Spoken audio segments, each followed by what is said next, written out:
Facts.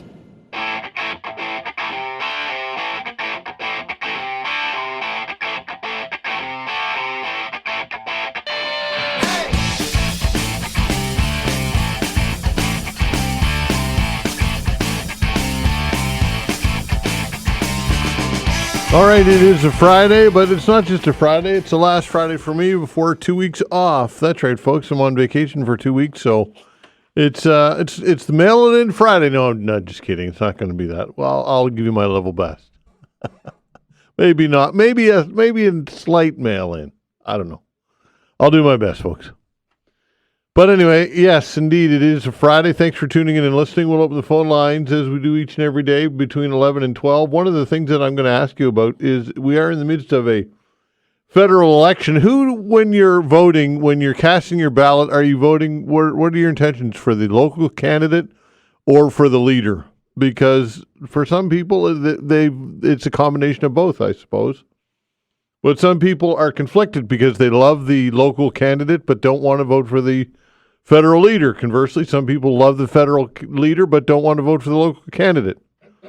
So that's the way our electoral system works here in Canada. Some would say that it needs reform, and Justin Trudeau talked about reforming electoral reform back in 2015, and how did that work out for him, right? So that generally doesn't happen.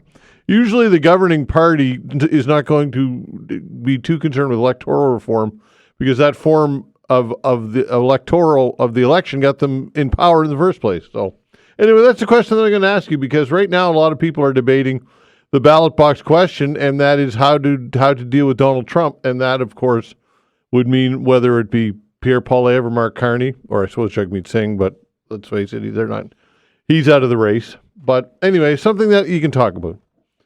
And lots of other things as well that we can get into, including here in HRM, the council has managed to hold the line on the property tax rate. That doesn't mean that your property taxes aren't going up. You're going to pay 4.7% more because assessments have gone up. However, council vowed and committed to hold the property tax rate flat and have done so. So do they deserve credit for that? Something else you can talk about, or again, whatever else you got in your mind. We'll open the phone lines as we do between 11 and 12. And thanks so much for tuning in and listening. Thanks to Vanessa Veinotte as well. As always, on the other side of the glass, doing a fine job. All right, joining me here in studio is Robert Huish, Associate Professor at Dalhousie University. Robert, thanks for coming in again. Happy Friday, Todd, and congratulations on your vacation. I'll take the congratulations. Sounds good. I don't know about what's going to be left of the economy in 2 weeks when I get back, but is there going to be an economy left here? There will be some. Yeah. I mean, the data that came out this morning showed that in January, our economy actually grew by 0.3%, which might be that last breath before we start going underwater, because most economists are predicting right now that the tariffs, regardless, are going to put pressure on the Canadian economy, just in terms of even if we're doing all the right things to reposition new markets towards Europe or to secure better trade deals with countries other than the United States, that's still going to take time to put into place. And ultimately, the way that gets put into place is by private sector taking out tremendous loans to get that all together, or the government puts public money into the process of doing that. So if interest rates are not rock bottom low, then yes, it's gonna wind up creeping up and probably impacting the ability for the private sector to get money out into the economy as opposed to paying off debts. All right. So when it comes to the auto sector, how difficult will this be? Because now Trump's talking about if there are 50% parts on a vehicle that are American at least, then there'll be the 25% will be half of that. I mean, it's getting quite convoluted at this point. It is, and it's hard to say that there's any benefit for the common person in Canada or the U.S. based on this policy. The policy is benefiting one person, and that is Elon Musk, and here is exactly why. Okay. So you look at what happened yesterday when these tariffs were promised, and they're coming down on April 2nd, which he's calling Liberation Day. Mr. Trump's calling them that. You look at the reaction in the stock market to every major auto producer. Ford, down. GM, down. Toyota, Honda, down. All the European makers, down. The only automobile maker that went up briefly was Tesla. Whoa. Right? Yeah. So this is something that, again, there's some clues here that have been hiding in plain sight that I think everybody who's interested in this topic, researchers or the public alike, go back and start to see what Elon Musk was saying 2 to 3 years ago about the situation that we're in, because we're finding it in that way. One of the things he mentioned was that he would be able to scale up Tesla's products and models enormously if, quote, the gas guzzling companies in Detroit were shut down. Wow.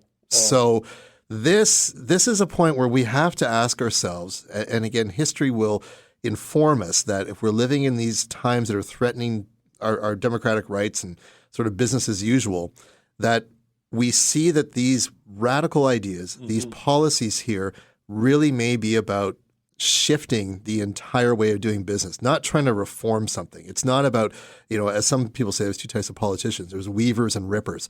Well, there's nothing that shows that Trump or Musk or any of his gang are interested in building anything. It seems about destruction of the current system in order to what is already trying to benefit Tesla.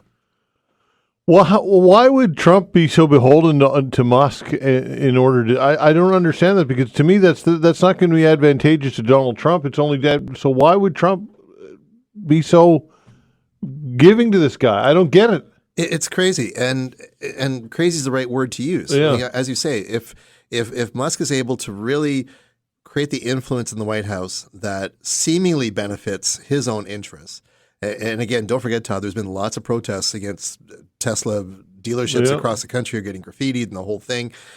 There's other characters, too, that have historically sort of been trusted by the business communities and now are absolutely not. So, there's a lot within Trump's maneuvering here that says, like, well, what does Elon Musk, what does Vladimir Putin, why are their interests being so promoted when the rest of us are not? Like, look at even Scott Bessent. He's a hedge fund titan, and he turned Treasury Secretary. And he used to be a real strong source of comfort to investors. But now even he is saying that the market corrections that are likely to come from these tariffs are, quote unquote, healthy, and the economy could benefit from a, quote unquote, detox. Wow. Now that's wild, because if there was any sort of economic turbulence during the Biden administration, the MAGA crowd was all over it. But here they're taking a deep breath to cut down on the grocery bills and go back to their salad days, and there's enthusiasm for it. It makes no sense. All right, so Trump talks about building auto manufacturing as though it's like putting up a ball field or something like that. Like it's just simply farcical, in my opinion, ridiculous. But how realistic is it to integrate a U.S. auto sector and be completely independent and void of all international connections? Oh, how realistic is that?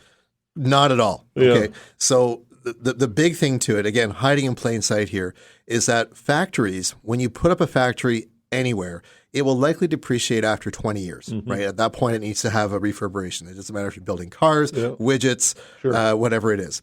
So that is a long commitment for any company to do. And if Trump thinks that all that infrastructure in southern Ontario is suddenly going to get on the back of tractor trailers and march its way down to Michigan or Ohio, not the case, because the uncertainty of tariffs that can be paused, released, stopped, started, and Trump's shown that behavior, that's not going to encourage a lot of that investment to come into the States, because once you build a factory, you're committed to it for about 20 years.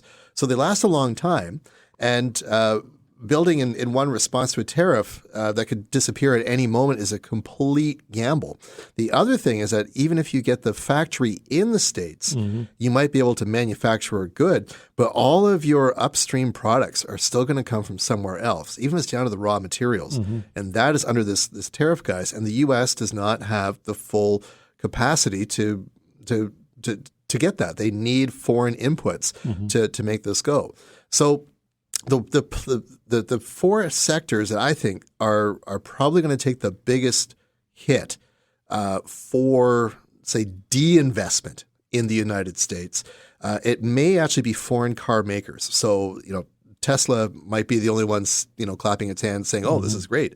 But everybody else is going to start to look away. The second category would be pharmaceutical companies. They're huge. There's a massive production of pharmaceuticals in the United States, But there's also production facilities in other countries, including ones here we're building in Montreal, that may be more attractive for European firms to set up shop. Electronics will be another big one, and then any sort of high-end luxury goods, like all the very superior handbags and jewelry and that kind of stuff. These are the companies, these are the sectors that will likely not be able to seek investment in the States under a tariff regime. They will likely look to go elsewhere. Wow. And also the cost, the labor costs. It's one thing to say we want to have American business and American manufacturing, but the costs are going to go up exponentially, I would think, for labor, and that's going to translate into all these items going to be much more expensive. Are they not? Exactly. Yeah. And if anybody wants some kind of thick weekend reading coming up, I really recommend take a look at the book by Douglas Irwin. It's called Clashing Over Commerce, A History of U.S. Trade Policy. And it's a neat book because it actually debunks a lot of the myths that protectionism works in the United States. And he rolls it all the way back to the 19th century, again, where Mr. Trump's mind seems to be permanently locked, renaming the mountain Mount McKinley after the 19th century president who was big into tariffs himself. But the economic growth that took place in the United States during that era had very, very little to do with protectionist policies. It's like duties and tariffs. And it was more just about the abundant resources that were available within the U.S. at the time and its openness to receiving new people and new ideas within its borders. Now, that last part of that equation is something that the U.S. is right now systematically trying to avoid. And that is one of many reasons why this whole Trumpian approach to global economics is going to fail, is because as much as they're trying to put walls around things, they're starting slowly to put walls around people. And that is where the wheels are going to come right off the bus. All right. So our reaction as a country, I mean, look, it's in its infancy here. So, and we have a government in a state of flux, of course, without a mandate. So, what type of response do you think that we should be giving here? Right. So it's like any sort of schoolyard fist fight, Todd, if you ever had the misfortune of being in one of those. Yeah. The bully coming to steal your lunch, right? Yeah. A lot of people say, you gotta fight force with force, hit him right between the eyes. Sure, you got to defend yourself, right? But the question is, why is the bully stealing your lunch in the first place? What's put him in that situation? So a lot of the current trade partners right now with the states, the question is how can they start to stabilize the situation? And it's going to be very, very tempting to retaliate on April 2nd with reciprocal levies and tariffs and the whole thing. But don't forget, retaliation carries cost because it's going to bring economic pain back home. And because it might actually stoke further escalation within the U.S. Trump's been saying, 25% tariff, I'll come back with 50. So for most countries, the retaliation could be actually self-defeating, and that might be something that Canada needs to think about. So if we do have the ability to push back, we have to be very strategic about this. And I would argue that as much as we could put up some symbolic tariffs, sort of show that hard power, we need to also use some soft power. And right now, the government in Canada is actually putting advertisements in the red states saying, tariffs or taxes. Your grocery bill is going to go up because of what Trump is doing. That's the way we need to go forward. We need to find ways to communicate to people in the states who are going to be hurting from these tariffs to say, what can we do better? And it might involve extending some olive branches, not to the American government, but to the American people.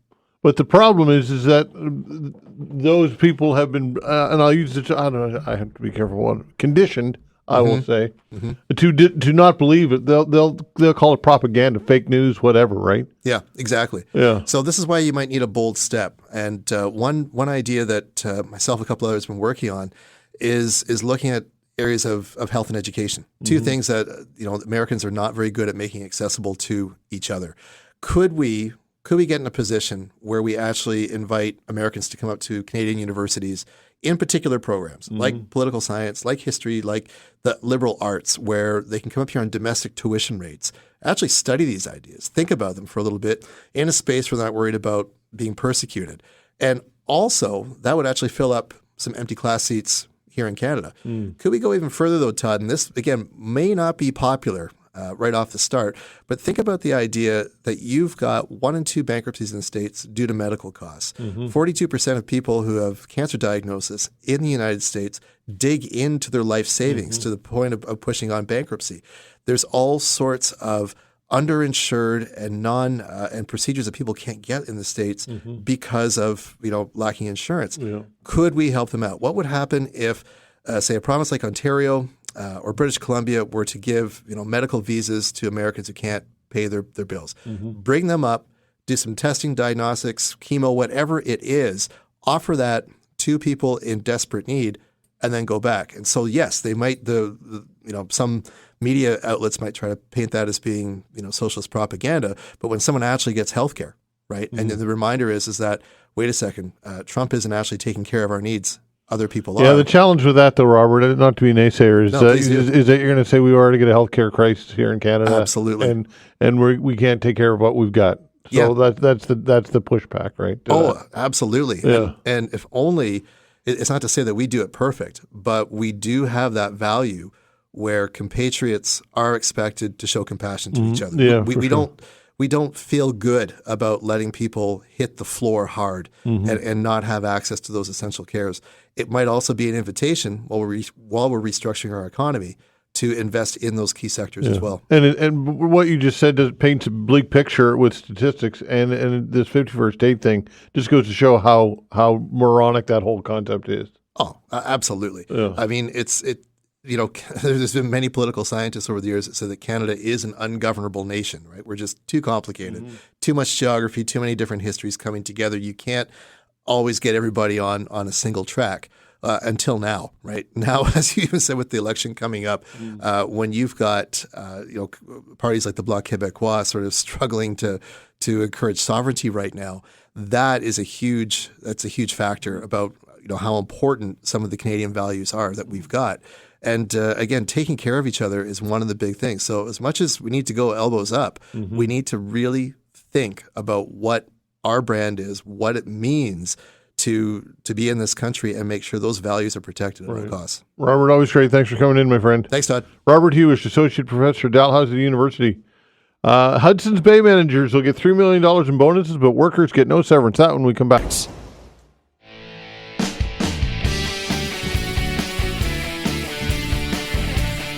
All right, joining us for a chat is Bea Bruske, Canadian Labour Congress President. Bea, thanks for joining the show. We appreciate your time, of course.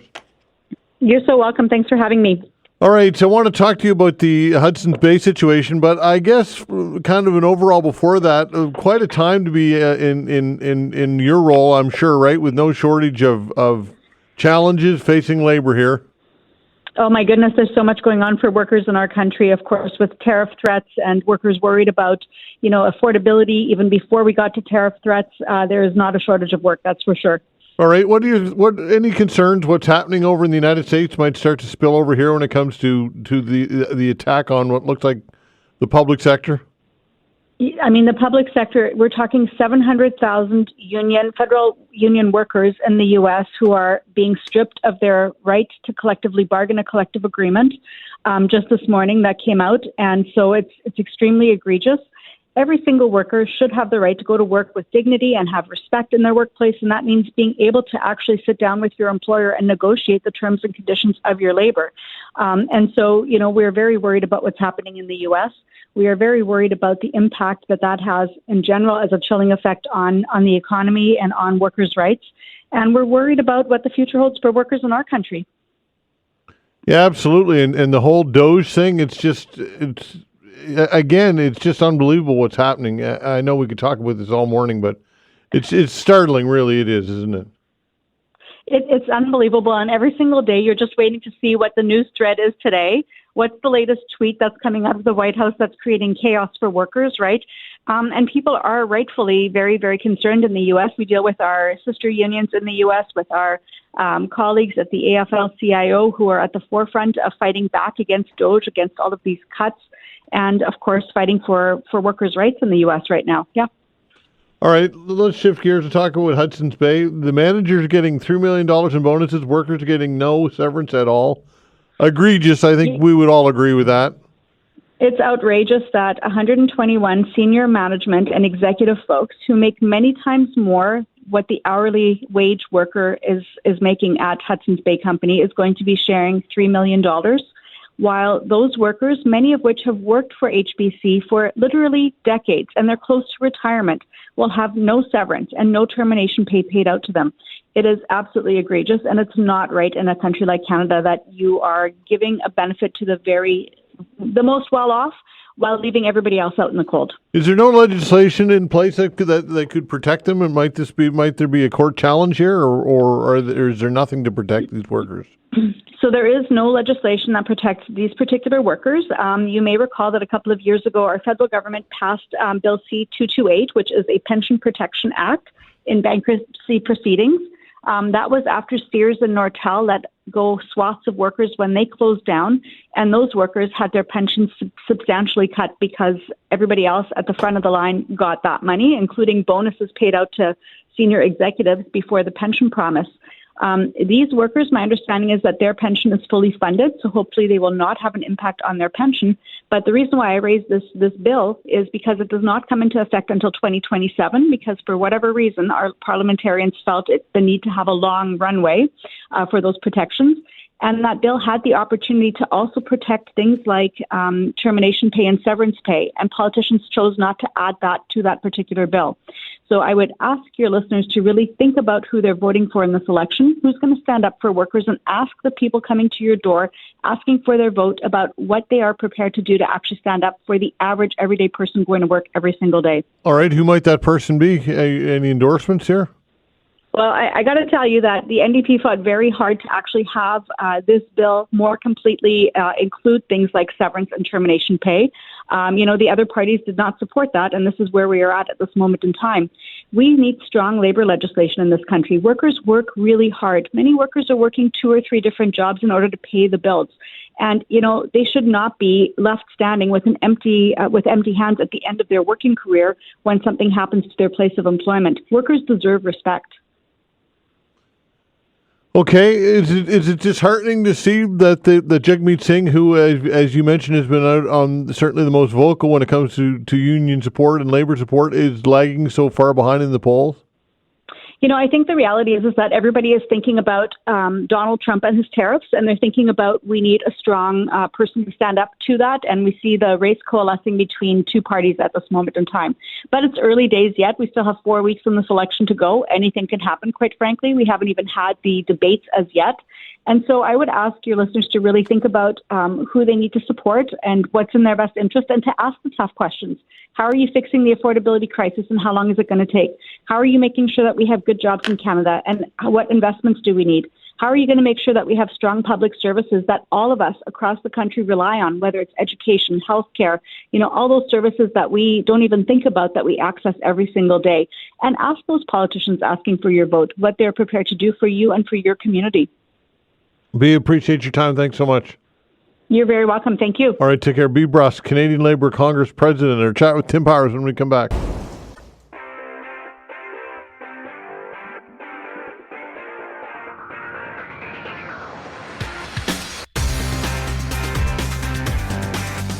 All right, it's that time of the week.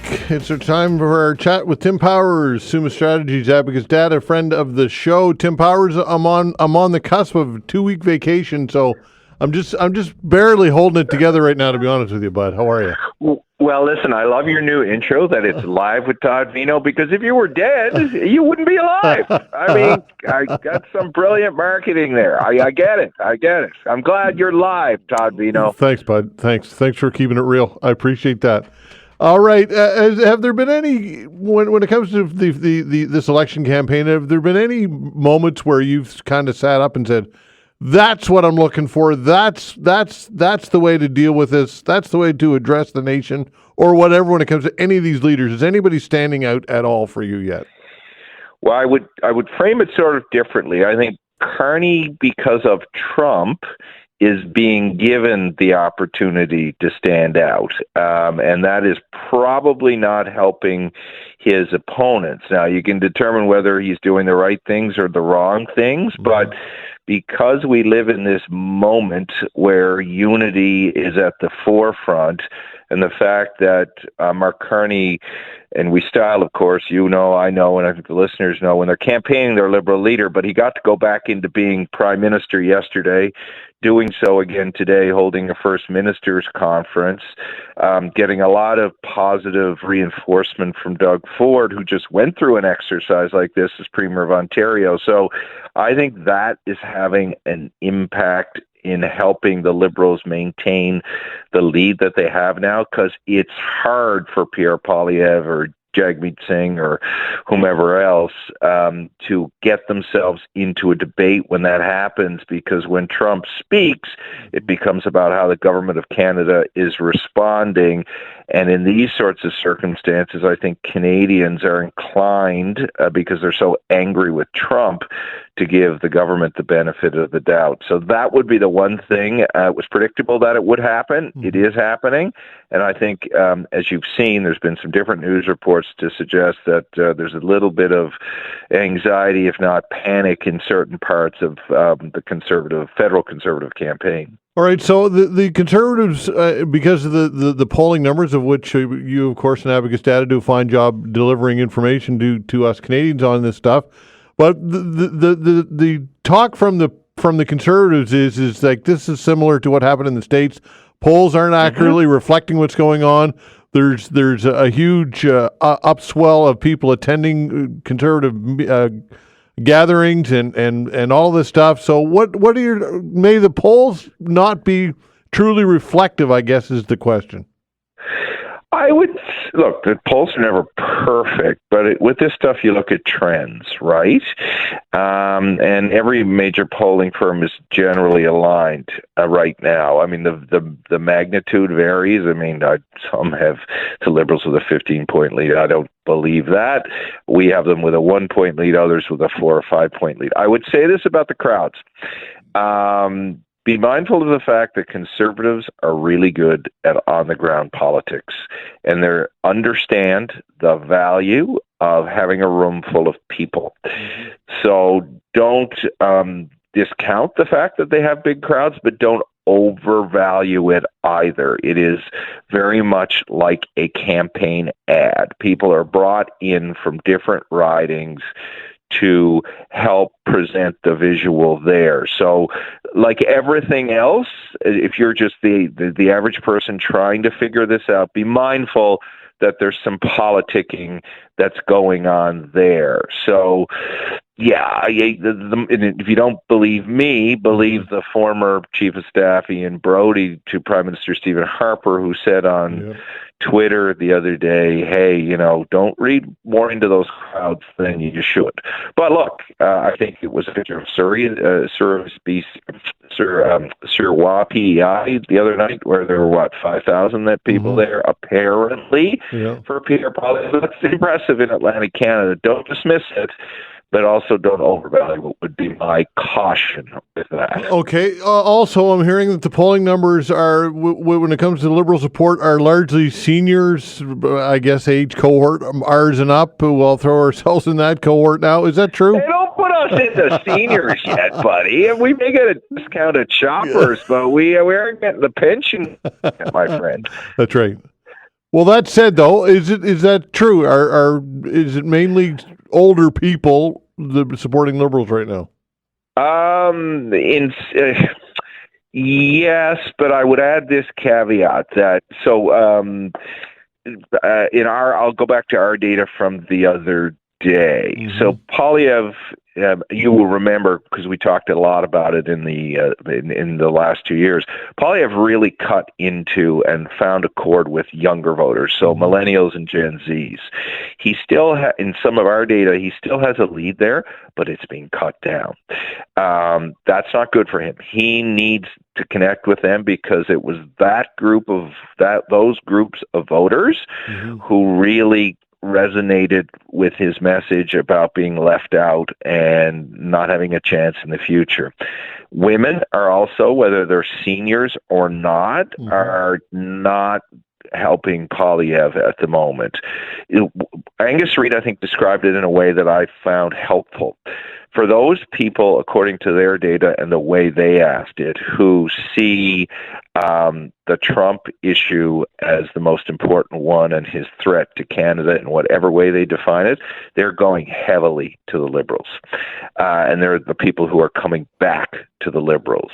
Poilievre is still keeping people who don't rank that as the number one issue.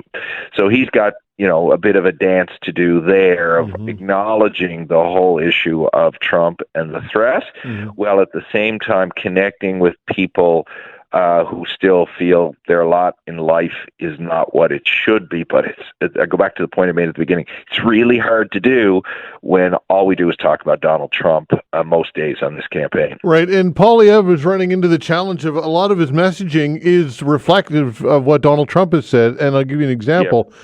Trump talks about Canada being self-reliant by building pipelines and LNG plants and aggressively promoting mines and resources infrastructure he claims have been blocked in the years of the Liberal government. That resonates with some people for sure, but other people, they say, didn't I hear, this sounds like Donald Trump. So he's running into that problem, is he not? Well, and that's the criticism that he's getting from Doug Ford's campaign manager, Corey tonight, who said effectively just what you said. All major news outlets are running this story. Corey was giving a presentation on the Ontario campaign Wednesday night in Toronto. It's now being publicly reported, and the point he's making is if you're talking like Trump, as Corey argues Pierre Poilievre is, and others argue he is, you are going to have trouble because that is such a centerpiece of all of this. He's also arguing, and I think there's some validity to this, that, when you're talking about the kind of fringy stuff, though, whether somebody was part of the World Economic Forum or the Century Initiative and all of that, that you're losing. What Pierre was good at and still has the ability to be good at was connecting directly with people in their pocketbook, but right now not necessarily having the same impact there. Whereas Carney seems to be, he's had some mistakes too. Let's not gloss those over. But his whole proposition is, I'm the person to deal with Donald Trump, and he's being given more of a stage to showcase that because of Donald Trump. But he's not talked to him yet. Well, apparently they're talking in the next 2 hours, live, probably, like your show, live. No, but I mean, is that not strange, though, that Carney has not made that overture yet, or should he have? Or what are your thoughts? Yeah, that one's a good question, as all your questions are good. If you're going to get slammed down by Trump, maybe I don't know. I think they think that they made a mistake there, and now that this call is happening, that they've rectified that mistake. But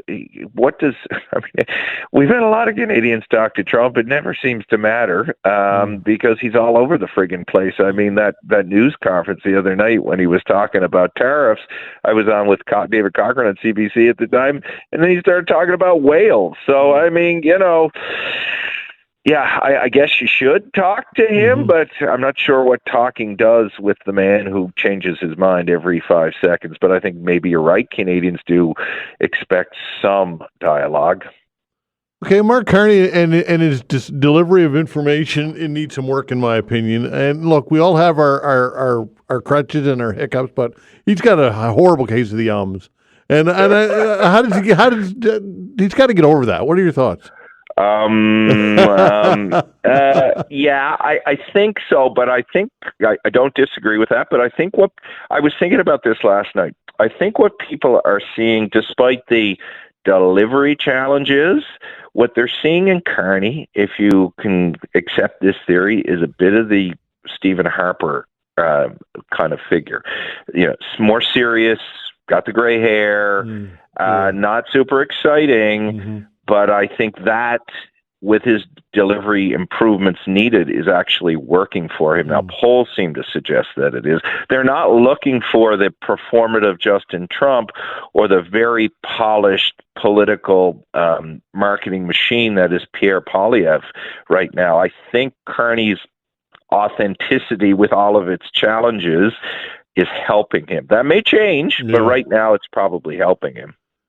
What did you think of that? I thought that was great. Good answer. When it comes to polls, he is the polar opposite of, pun intended, of Justin Trudeau, though, right? And hence the change in the polls. Yeah, you don't have the wispy, theatrical, deep pauses, and I think people find that to be a bit relieving, even if it is a little stumble bumble from Carney. Stumble bumble. We'll end it with that. How's that sound, Tim? And we haven't even talked about our baseball team, the Yankees. But hey, the Blue Jays got crushed in the opener yesterday. I hope you're not going there to watch baseball, because it'll be like watching your beloved Jets just lost. Come on, Tim. Give me a break. You're going to be on with Dan next week, though. We're going to hold you to that. Okay? Todd. All right, before you go. All right, when you come back, it'll be the NHL playoffs. Strong possibility that it could be the Leafs and the Sens. There is, we are having one of our epic bets, okay? All right, pal. Thanks, Tim. Take care. Have a good break. Okay, bud. Bye. Take care. Tim Powers, Summa Strategies, Abacus Data, friend of the show. Mark Brewer, when we come back. All right, joining us for our chat is Mark Brewer, University of Maine political science professor. Mark Brewer, thanks for joining the show. We appreciate your time as always, my friend. Always happy to join you, Todd. All right, so I don't even know where to start. I know I said that seemingly every time, but it's hard to keep. It's just hard to keep up with this. It really is, isn't it? It is. There's a lot going on. That's for sure. Okay, we were talking earlier in the show about Elon Musk and his immense power and control and influence, and is it simply because, well, what are the reasons why he has so much is it financial contributions to Donald Trump? What's going on here?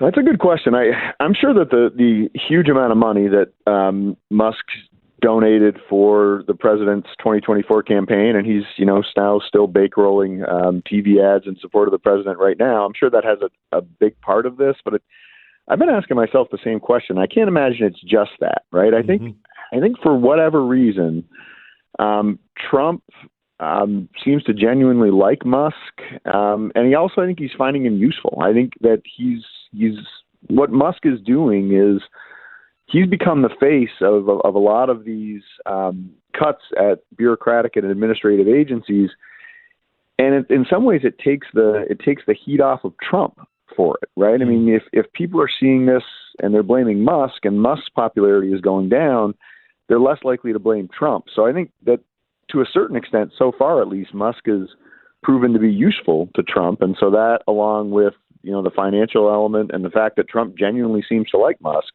you mix all those up, and I think that's probably about as good of an explanation as we're going to get, at least right now. All right, look, going back in looking back in the decades that have gone by, have we ever been close to this type of polarization in the United States? I suppose besides the Civil War.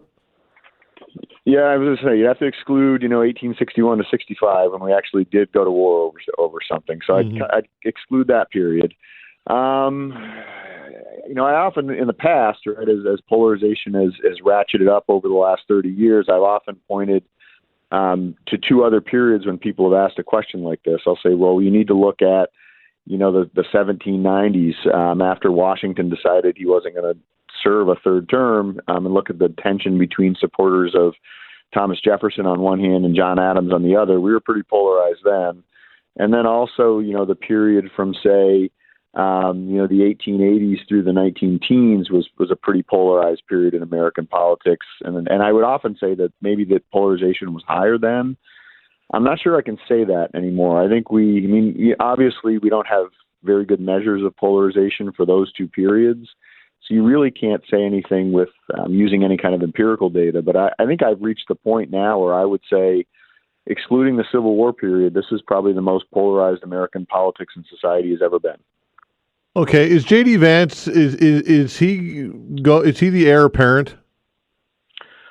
I don't know. That's a good question too, right? I mean, there's been a long running debate ever since Trump was first elected. Is anything that Trump is doing transferable beyond Trump? Right? This idea is Trump a unicorn, or can he create something that he can transfer to someone else? And I don't think we've come close to an answer on that yet. I think if you're looking at someone who might be able to take over, the movement and that Trump has created and the support he's built, Vance is probably the leading option right now, although there's other people who would say, well, no, Don Jr. might be the real option. But I don't know. I still do not know.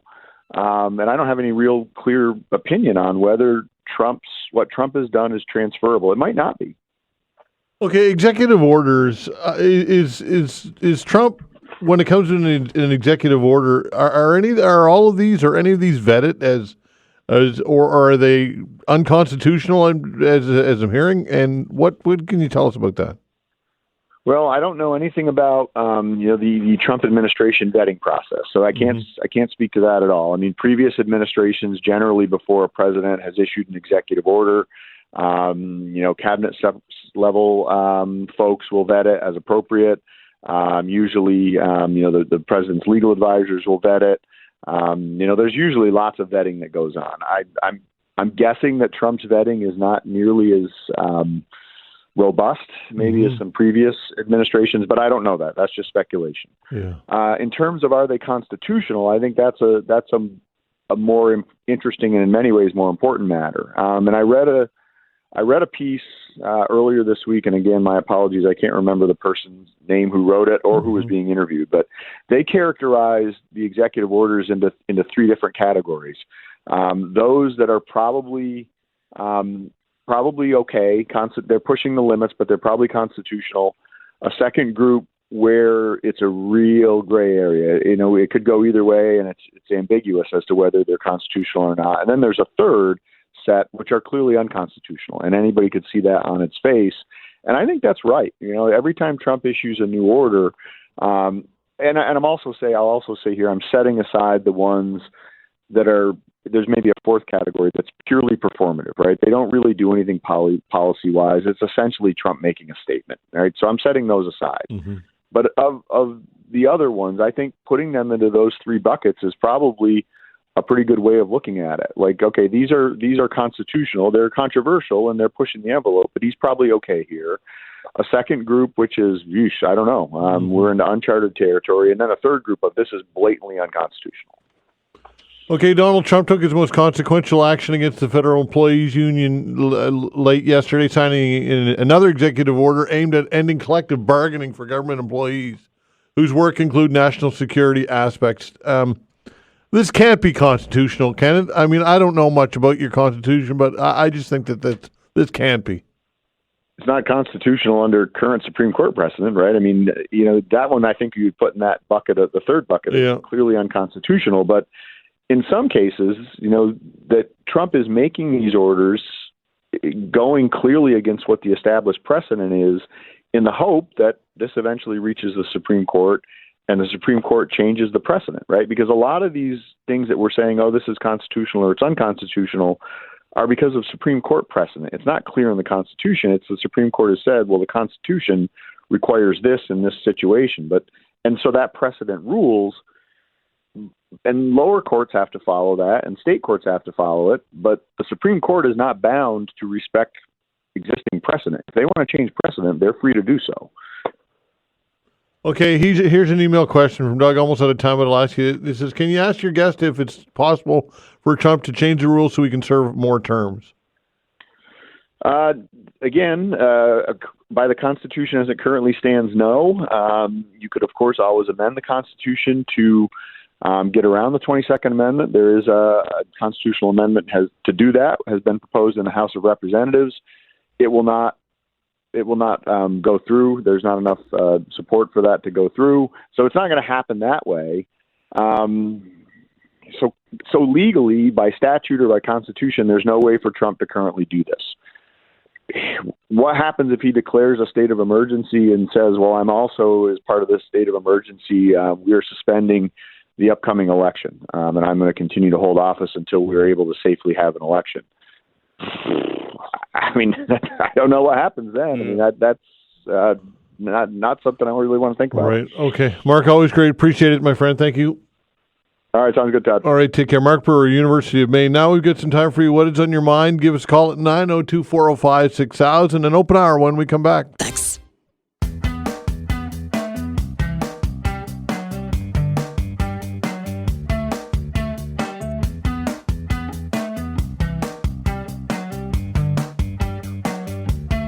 All right, taking your calls. The way to reach us, 902-405-6000. Whatever you'd like to get into on this Friday. Again, 902-405-6000. One of the things that I'll ask you to perhaps talk about is we are in the midst of this federal election. We're about a week in or so, or whatever it is. We got a month to go, roughly. Are you paying attention? Has anybody impressed you? And who, when it comes to voting, has the most impact? Is it the local candidate that you vote for, or is it the federal leader, or perhaps a hybrid, a combination of both? But for some people, you ask them who you're voting for, and they'll say Carney or they'll say Poilievre or Singh, or they'll mention the federal leaders. Conversely, some people will say that they will vote for the candidate, regardless who is in the chair at the potentially to be the prime minister. So what are your voter intentions? What motivates you the most? Is it the federal leader, or is it the local candidate, or is it both? And I would suggest it's my instinct that right now probably more people than not would be selecting the federal leader because of the existential threat that exists from the United States and Donald Trump and how to deal with Donald Trump. And I've contested and still believe that is truly the ballot box issue. Although not for everybody, but that's hence the question. So 902-405-6000. Also, City Council, they held the line on property taxes. Now you're going to pay more, an increase of 4.7% because assessments have gone up. But the property tax itself they held the line. So do they get credit for that, or what are your thoughts on that? And do you feel more campaigned on holding the line on taxes? Who will be on the show on Monday, by the way, during your Counselors on the Hot Seat? On Monday, it'll be Andy Fillmore taking your calls. Anyway, 902-405-6000. So all of that or whatever else you want to get into, again, 902-405-6000. Let's kick it off with Tom. Hello, Tom. Yeah, good morning, Todd. Sorry to get in on this Trump wagon again, but just a few minutes ago, you mentioned about Trump running for another term.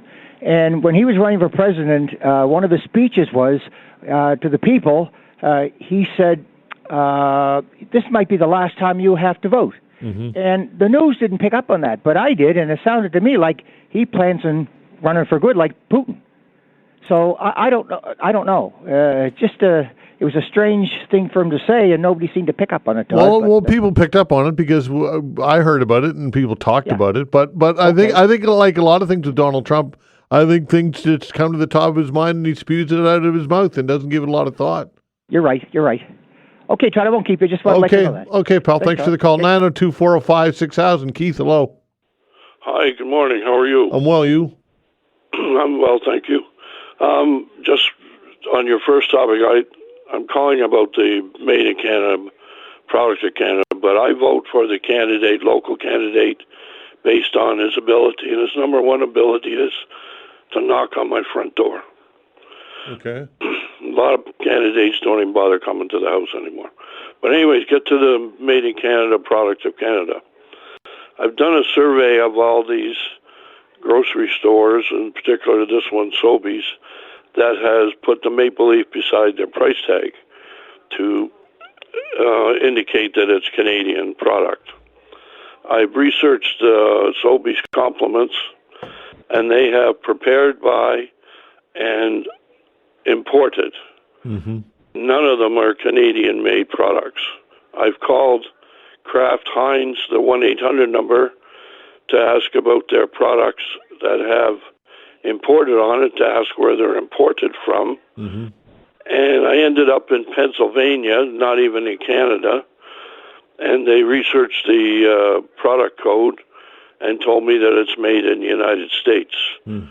So we as consumers are being misled by these red maple leafs beside their stickers. These products are not made in Canada or a product of Canada. Mm. Also, I've written to Sobeys to ask for where these things are imported from, and they wouldn't answer the question. They did reply with a bunch of rhetoric, but none of it prepared by or imported from. So I just thought your listening crew would. Well, that's disheartening. It really is. That to me is disheartening. Yes. Well, one other thing too. Sobeys has a Cabbage Patch kimchi, and they also have another brand that comes from Stratford, Ontario, and it's to promote buy local because it's got the Nova Scotia flag on top of the jar. The Cabbage Patch does.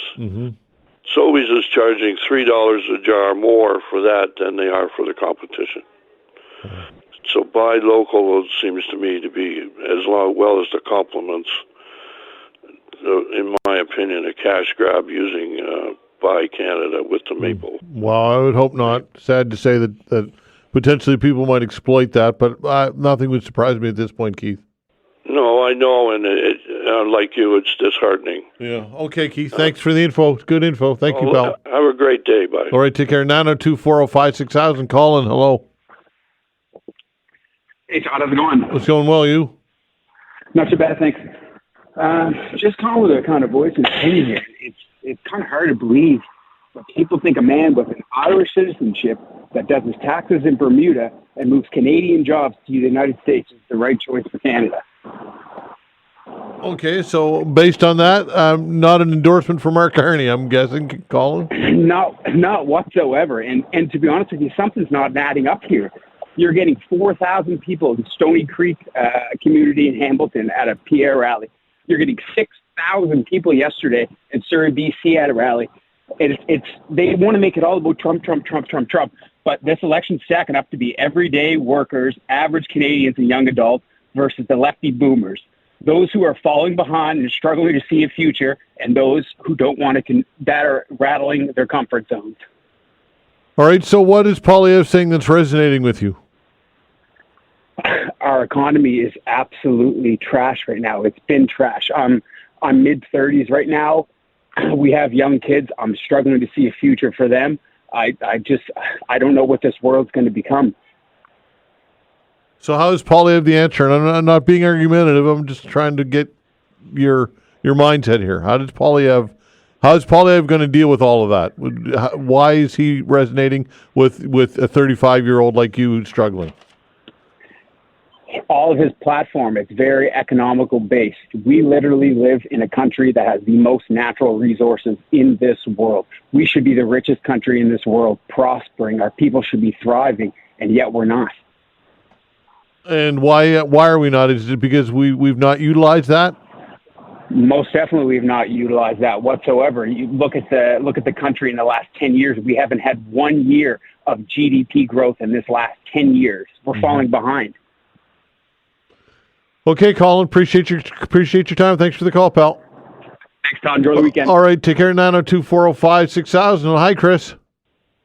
Good morning, Todd. Well, where do I start? First, you remember the call on Monday I made to the councillors? Yeah. The conversation we had on tax increase, and I gave them kudos for keeping the taxes to a 0.7% increase. Mm-hmm. However, I feel that I've been misled. And in fact, in listening to your broadcast, I listened to the rebroadcast just this morning again, and I did make it completely clear to them.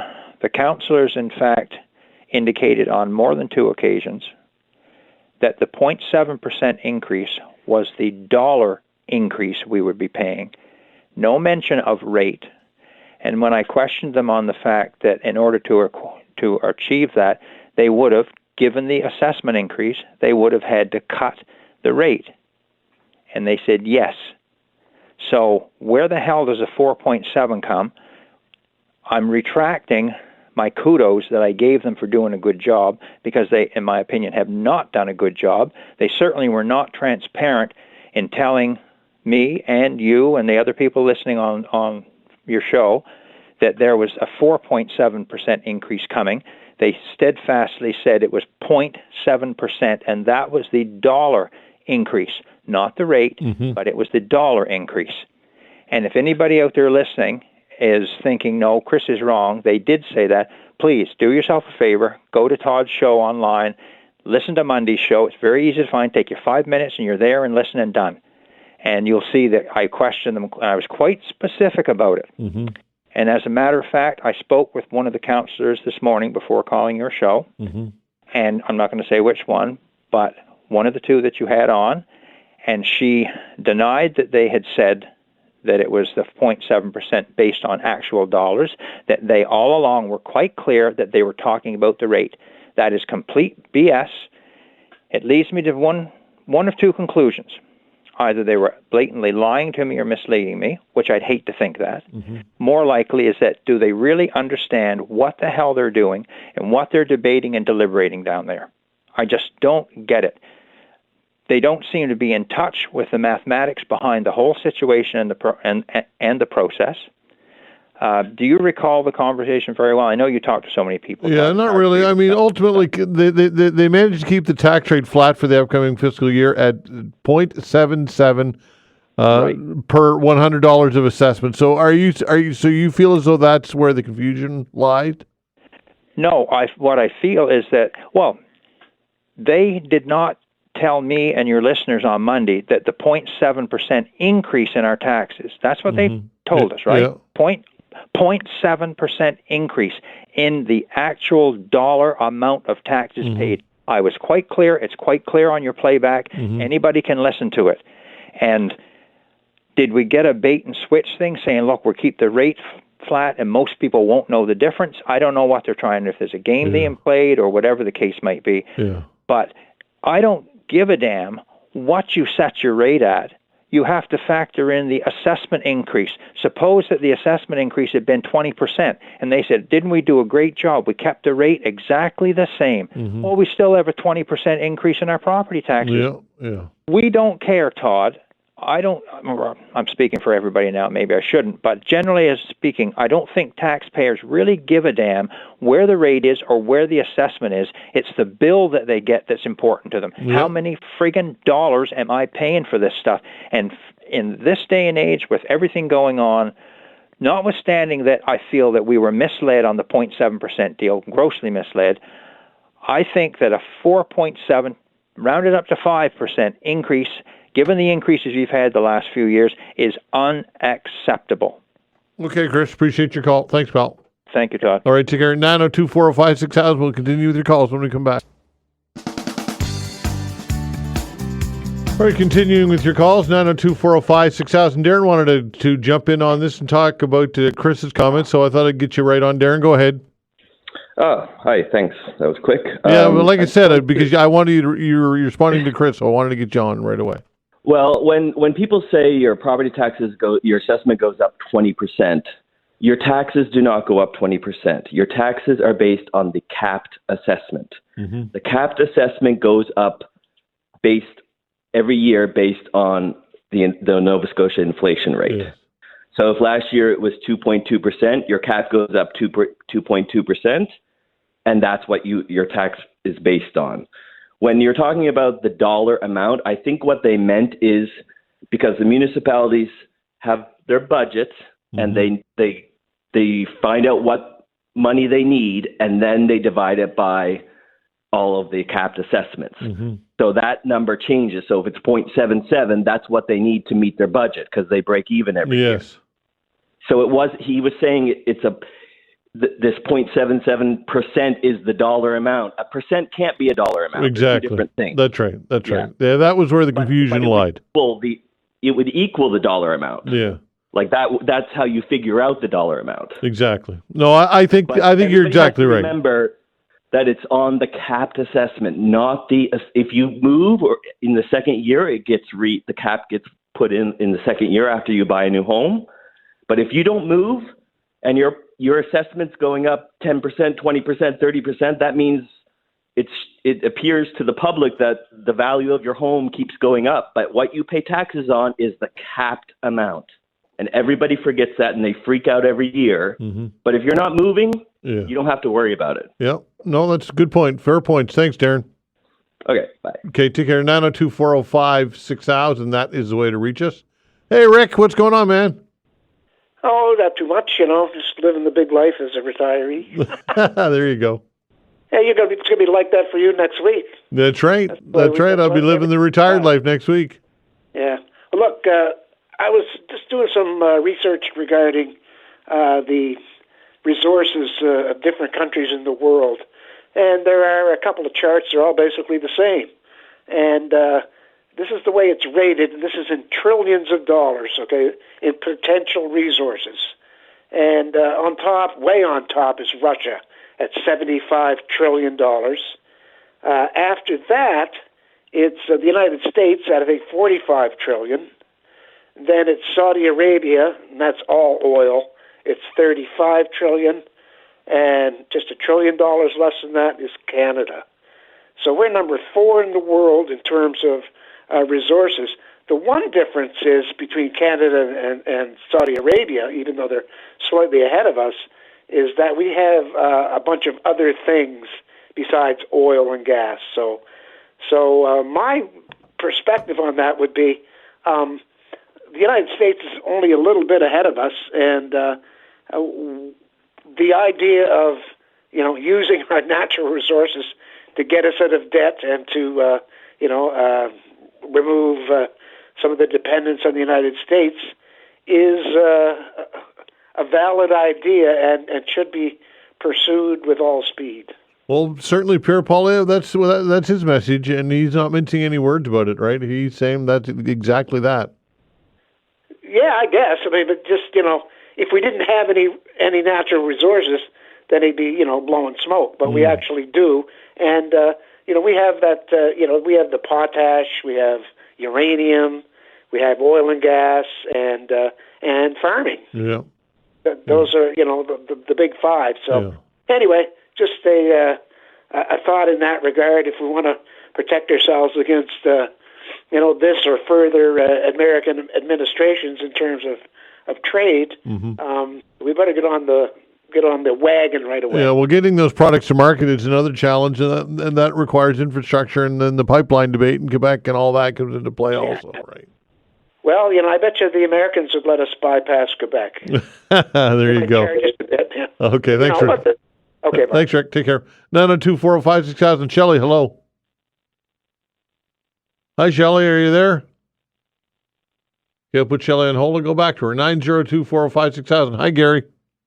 Good morning, Todd. I just like to talk to you about Carney and Trump there. Sure. I heard your interviews this morning and with your professors and academics there, and I watched the interview with Trump when he was talking about tariffs, and I was watching it with my son, and we thought the same thing.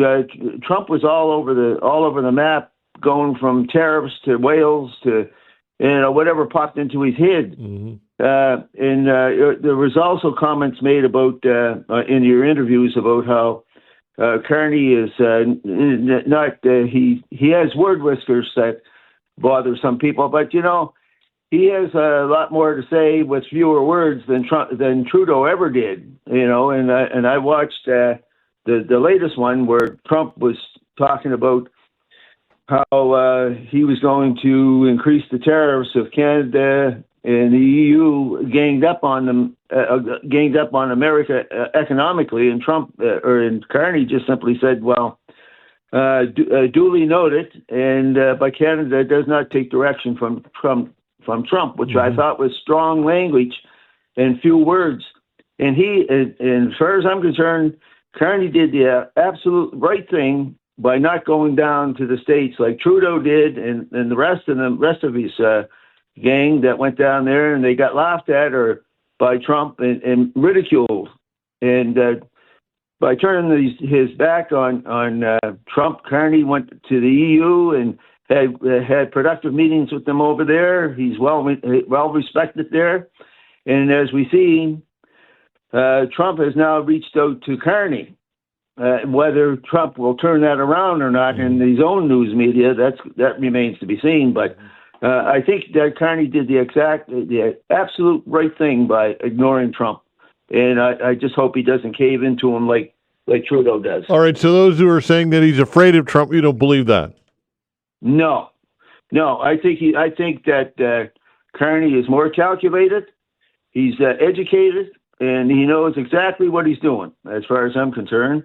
And like I said, I've never been I voted all stripes parties, but we need somebody that that is strong, academically, and we need someone that is calculated. And I think Kearney is calculated.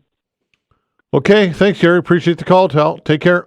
Yeah, you too, Todd. All right. Enjoy your time off. All right, take care, bud. 902-405-6000. We'll get some open lines for you. Give us a call, 902-405-6000. We'll continue with your calls when we come back.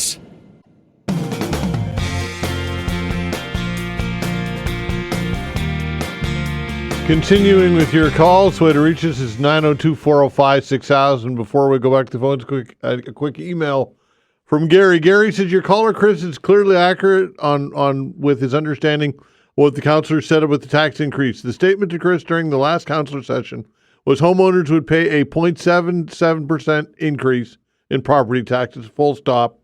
And he got them to repeat their statement a couple of times. We were misled, unintentionally, not sure. But I've come to accept confusion from some councillors. Apathy is great medication. That's from Gary. So there you go. 902-405-6000. Give us a call, folks. What's on your mind today? Hello, Shelley. Hi, Todd. How are you? I'm well. You? Good. I have a favor to ask you. Okay. If you're in the grocery store this weekend, maybe you don't do any grocery shopping, but most of us do. But if you're in the store, I want you to just take a quick look in the aisle where they sell the tuna fish, canned tuna fish. Do you know, I checked all superstores and Sobeys, and as well as the other grocery stores.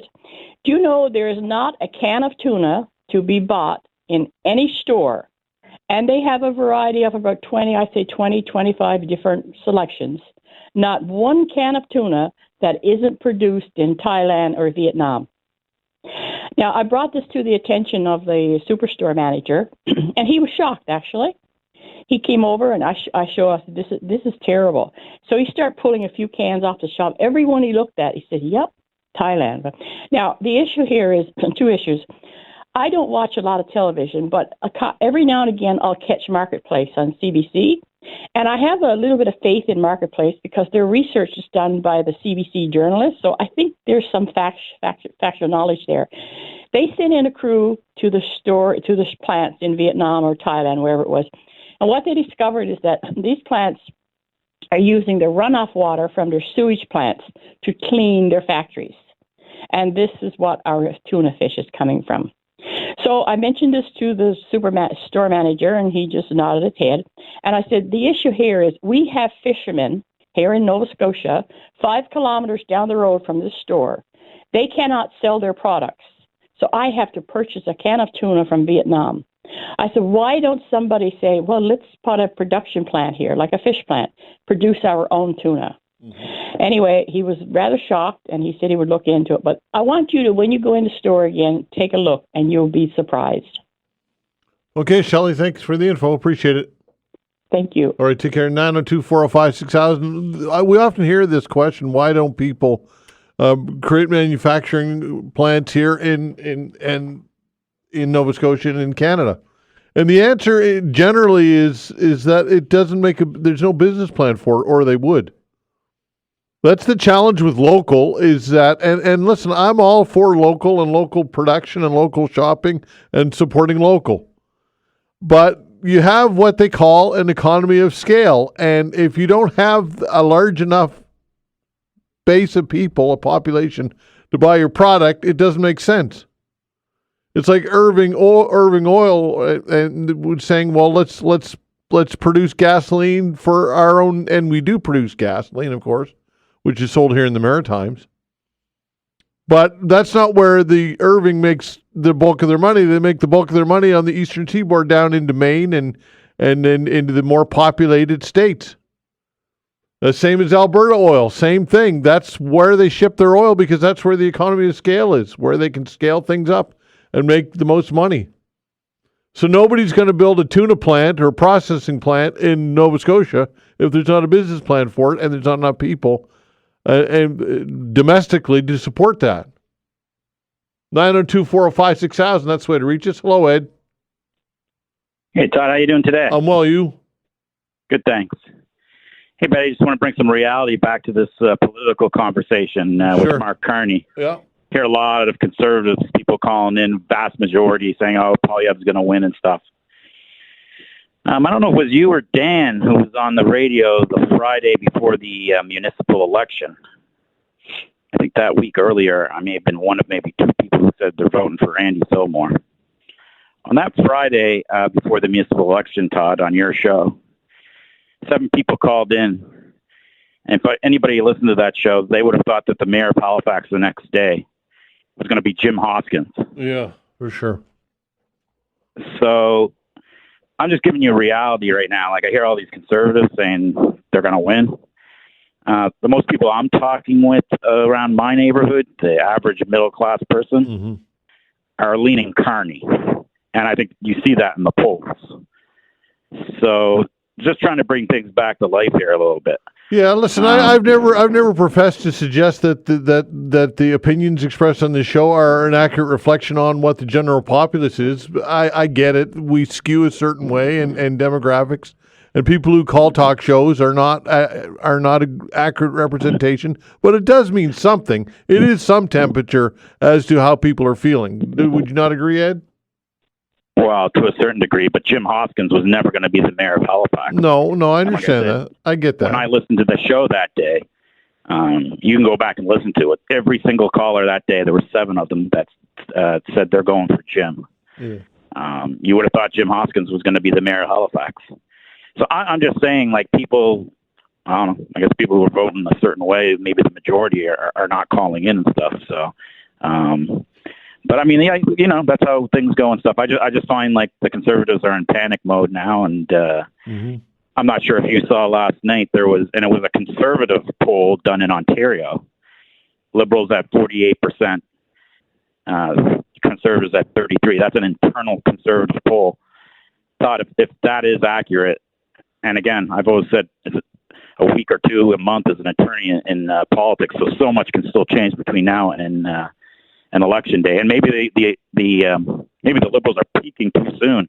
But if those numbers are accurate in Ontario, Todd, we've talked about this before, that elections are won and lost in this country, in that province. You're looking at about 90 seats coming out of Ontario for the Liberals. I mean, I think you can just do the math yourself there, Todd. Yeah. Okay. Thanks, Ed. Appreciate the call. Thanks. All right. Take care. 902-405-6000. Sandra, hello. Oh, happy TGIF, Todd. Indeed. Yeah. What I want to say today, first of all, I will be voting based on the federal candidate for this election. It was a decision I made a while ago, but what my problem is this week I feel like I've been living in a surreal existence, and it all stems from the national security leak over the weekend, by the U.S. So the war plans, and I was flabbergasted that this could happen. First of all, they hold the number 1 amount of nuclear weapons on the planet. Mistakes like this just are unreal. And, he has no interest in dealing with any of the Western alliances any longer, and he's, what he's doing to the American population is unreal, and his cuts to science and government, and he fired hundreds of scientists that work for the NOAA, and the NOAA, National Oceanographic and Atmospheric Association, organization, whatever, they share climate information with every other government on the planet, and we all share this stuff, and he's not. He's cut that off completely. He stated he's not sharing any more information from that organization to the rest of the world. He's been firing professors at academic universities, and he's been arresting foreign professors working in the U.S. It's just crazy, and just to reiterate and emphasize what I'm saying, this morning I heard Jason Stanley on in the local CBC. He's a professor out of Yale. He will be working and living in Canada come the fall. But what he said is so true. And I mean, trade is so important. Our domestic and international trade is so important. We have to change, how we deal with trade. And, we will. But, what this guy expressed was that currently the U.S. is being run by an authoritarian regime. And it started in 2017 when the far-right movement in the U.S. started protesting in the streets publicly with all their, anyway. Well, the far left did a lot of protesting in encampments and as well, which were ugly, and if memory will serve you correctly. Right? Mm-hmm. Well, yeah, I guess because if one side's going to start fighting, then the other's Well, going. that's right. I mean, it works both ways. I've often talked about the pendulum, which swings both ways, and it does. And I think that it's in response to I think a too far swing to the left, and now we're seeing a correction, and it's unfortunate that it comes to this. But I don't think that what's happening is unique or new, and I think it's probably predictable.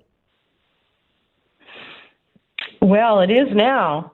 Anything Trump does is pretty much predictable because he's totally unpredictable. Yeah, well, that's it. Predictably unpredictable. But I guess what I'm trying to say, Sandra, is that I share your concerns, I share your thoughts, and I don't disagree with you.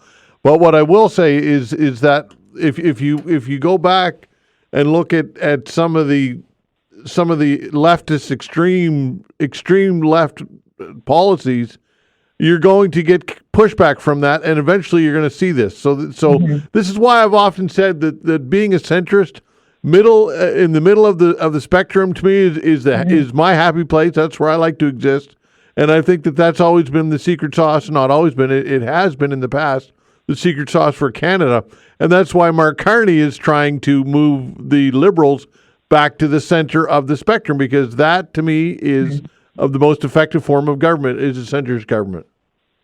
Yeah, no, you're right. You're right, especially on the world stage right now, right? Yeah. We just can't look at Canadian domestic politics. We have to understand how and this professor does believe that the U.S. is currently being run by an authoritarian, and he's stating that the Canadian media and the politicians, and not specifying who or what, are just being naive, as well as the public, as to what is going on in the U.S. And I tend to agree. I just everything that Trump has been doing that has been criticized is like totally true and factual. Yeah. And I feel bad for the Americans, because at some point they are going to feel the effects. But what's more important is for us to protect ourselves. And I just really hope that, Canadians understand, democracy is not a guarantee. That's true. And it can change in a flash. Yeah. He's only been in office for 2 months, and it's weird. Okay, anyway, Sandra, appreciate your time. I want to say one other thing, Todd. Sure. I know you look both ways before you cross the street. So the only advice I can give while you're in the U.S. enjoying your vacation is stay away from the Teslas, and Godspeed. Okay, take care. 902-405-6000. Look, I've said this a lot, and I do believe that it's true. And I know it's an analogy that's a bit worn out, but the pendulum does swing to extremes. And I think that if we can kind of keep it in the middle and be more centrist-minded, I think that is a healthy democracy. 902-405-6000. We got open lines for you folks at the top of the hour again, 902-405-6000. We'll continue with your calls when we come back.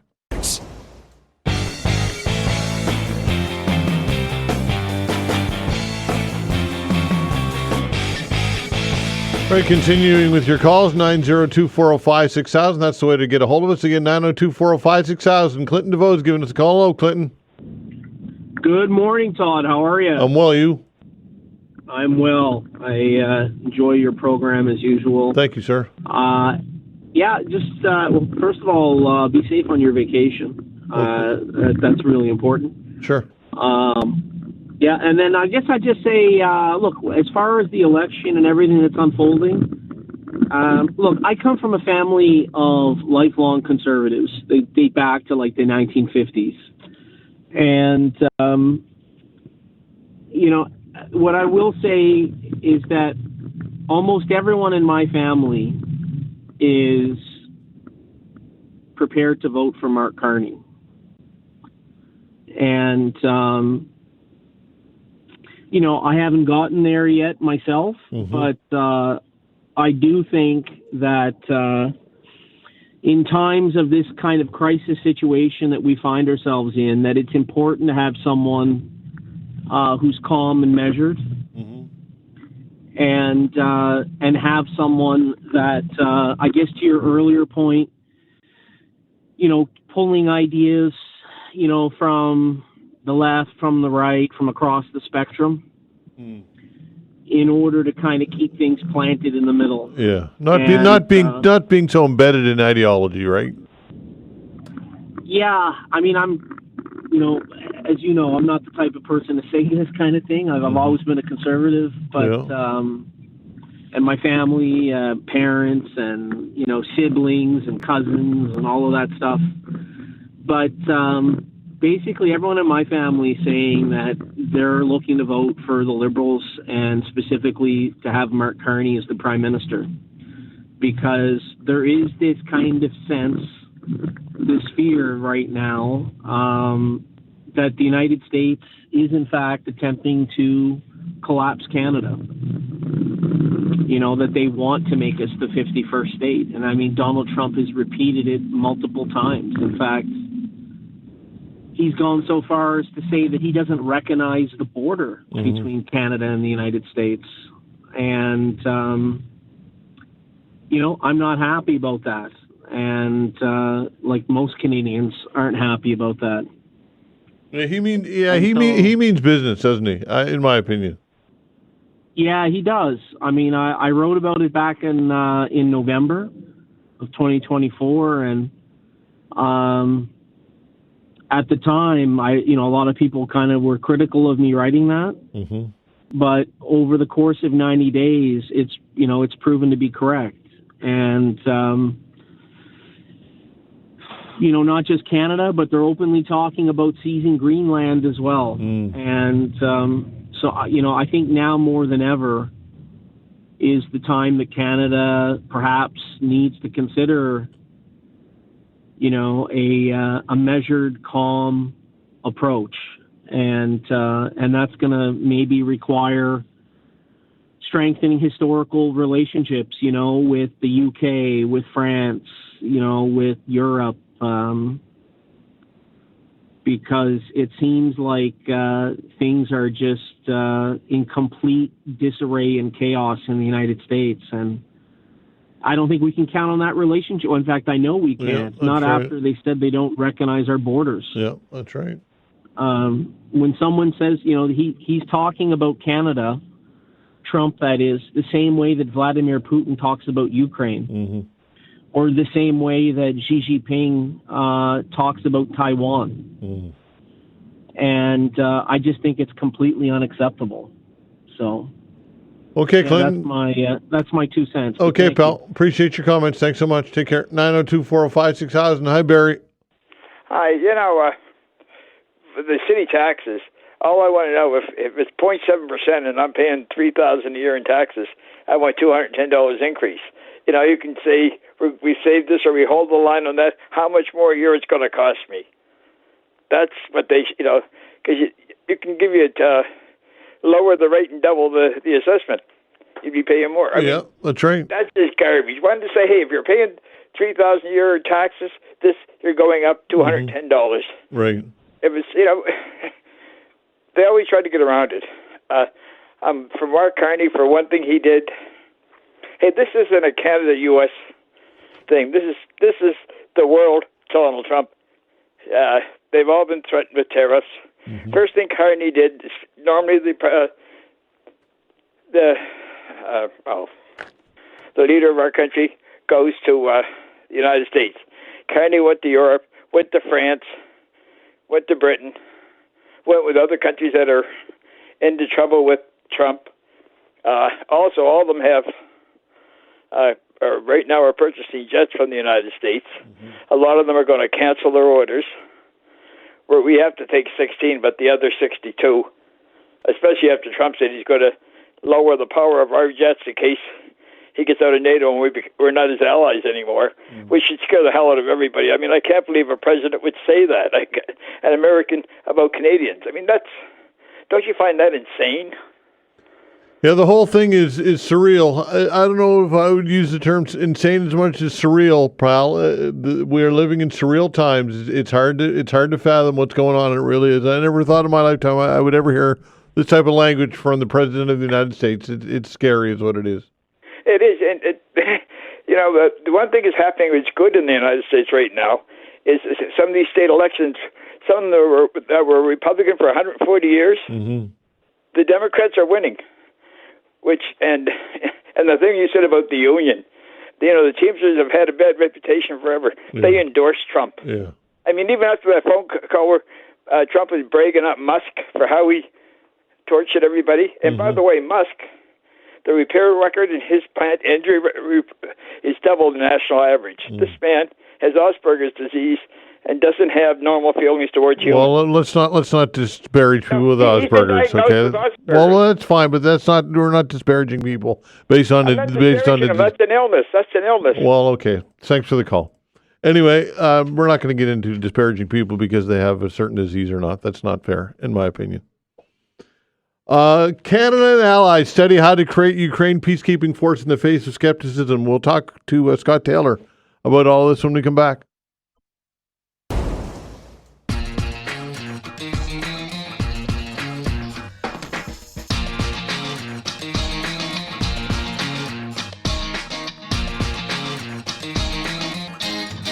All right, Scott Taylor joins the show of Esprit de Corps Magazine in Ottawa. Scott Taylor, thanks for doing this. We always appreciate your input. It's always a pleasure.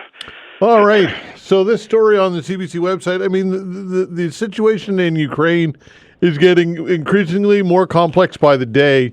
We're talking about a peacekeeping force in the face of skepticism here.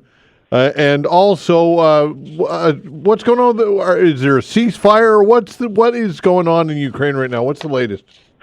As close as I monitored, I mean, the Russians are still making gains on the ground war. I mean, they're taking more and more territory. The incursion that was into Kursk by the Ukrainians has been completely wiped out and pushed back. So the one bargaining chip that the Ukrainians did have going to a peace talk would have been the territory that they had seized, and that's now been retaken. So the position for the Ukrainians, as Donald Trump said to President Zelensky, that he has no cards left to play. But the U.S. position in all of this, I mean, when they pull out or change sides in a game like this, it really makes you realize just how dependent everybody from NATO and all the rest of us are on the U.S. and their military might. So, I mean, obviously all the other NATO leaders had the hasty meeting when Trudeau flew over first, and then now we've had Mark Carney fly over, and they're meeting with the coalition of the willing to see if they can prop up and make some kind of peacekeeping force among themselves. But logistically and everything else, I mean, just in terms of the sheer numbers, anytime you try to mount a major operation like that, if you don't have the U.S. in your camp, you're going to be hard-pressed to do so. And it doesn't seem like the Americans are, it seems like they've really changed sides in terms of their posture. Okay, so what type of force would a peacekeeping, what are we talking for numbers here? Well, this is what it's difficult. I don't think they can even grasp what's going on. I mean, you've had two major belligerents, peers, fighting now for 3 years, back and forth, and they've mobilized in it to a degree where there's like 1 million Ukrainians under arms, and there's some 700,000 Russian troops on Ukrainian territory right now. The entire Canadian military, Army, Navy, and Air Force is like below 60,000 right now. And they're committed to other places and other things, so it's just the idea of what sort of scale could Canada contribute. A couple hundred infantry soldiers between these belligerents isn't going to do much in terms of making it a deterrent. And I don't understand really if both sides agree to stop firing. And they're like, we haven't had this situation. Like when it was in Cyprus, they were pretty relatively meager forces on both sides, and you could put a robust UN force in between them to keep the peace. But here, you've got two massive armies that have now they're veterans of. I mean, they're they've been tried in battle. I mean, we don't have that level anymore. We haven't fought a war since we haven't been in combat since Afghanistan when we stopped that mission in 2011. So, we're a little bit rusty to say the least. All right. So is this optics, or what? Why all the talk about a peacekeeping force and the force of the willing? Is this kind of war footing optics talk, or what's going on here? Well, I think for the NATO allies, I mean, it's obviously that it's in their backyard. It's more pressing. If they can get a peace deal, I mean, the whole war isn't benefiting anybody. In the fact that, if Russia can be contained with the limited territory that they've taken so far, far better that than them encroaching into the rest of Ukraine or further abroad. So. But people have talked about this before. Even like President Macron over a year ago said that he would send French soldiers to fight unilaterally on the side of the Ukrainians and not as part of NATO, and that never happened. There's been a lot of bluster back and forth, but I don't think they really know what to do. If you're going to really deter Russia, you're going to have a hell of a force in there. I think they're saying something would be in the numbers it's a 2,000-kilometer front line, so. Just that alone, I mean, to monitor it and to provide a deterrent, there's two different things. I mean, you can monitor it with drones and observation towers and spaced out and fairly thin on the ground. But if you're going to actually have a robust force which would be there to deter any further Russian aggression, you're talking about a lot of equipment. And most of our NATO allies, and Canada included, have given a lot of our heavy equipment to Ukraine. Mm-hmm. It's already been turned into scrap, or it's in service with the Ukrainian armed forces. So NATO, as it is now, without the U.S., would be hard pressed to put in a sizable force. All right. What about the talk about rare earth and all that goes with it, and the natural resources that Donald Trump appeared to be negotiating or wanting to negotiate with Zelensky, and we know how that meeting fell apart. Do you think that'll be revisited? Well, this is, it's almost unprecedented. We're looking at this, and it's like they're saying, look, we're going to take back what we've already paid you in the form of your minerals and your resources. So it's the Americans are going to carve up the resources of the part which is not under Russian control, and the Russians are going to keep the rest. Not really a good outcome for the people of Ukraine. I mean, this isn't what they signed up for, and I don't think Canada's not demanding the same. We've given, per capita more dollars and resources to help keep Ukraine in the fight than the Americans have, but we're not demanding reparations for that. I mean, if you look at the destruction, what's happened, what's it going to cost to rebuild Ukraine? They're going to need their own resources to do that, and here you've got a predatory U.S. president saying, I'm going to take that and pay back the American people because it was a loan, not a gift. So it's and in Ukraine, there's no way they can resist both America and the Russians, nor can they defend against the Russians without the help of the Americans. So as Trump said to him, you've got no cards. And Canadians should be bitter about this too, because I don't think we felt that we were helping Ukraine out in order to prey upon the corpse after the fact. Mm-hmm. So it leaves a bad taste. I think Canadians had goodwill. We've got to still have soldiers over there training Ukrainians to fight. They've been there since 2015, I think, training even before the invasion. So we've got a lot vested in there. And to think that someone else is going to come along and say, well, I'm going to reap the resources now that you're no longer able to resist me. Okay, the legitimacy of Zelensky and his leadership is called into question. What are your thoughts on that? I think that the numbers that the Americans were putting around were the ones that the Russians push out, and that Zelensky has, at the last time I checked from any actual source, was he's got more popular support than President Trump does in the States. So, and the fact that he's not holding an election like in the middle of a war, right? The last thing you need is division amongst your leaders. Like that's something which we saw in Britain during World War II. The people came together. It's like, you understand. You form a coalition government and you've got a common enemy. You don't need to have that kind of, right now we're looking at a trade war and we've got an election going on and we can see what difficulties that's going to cause. So imagine being at an actual war and then trying to have people out campaigning.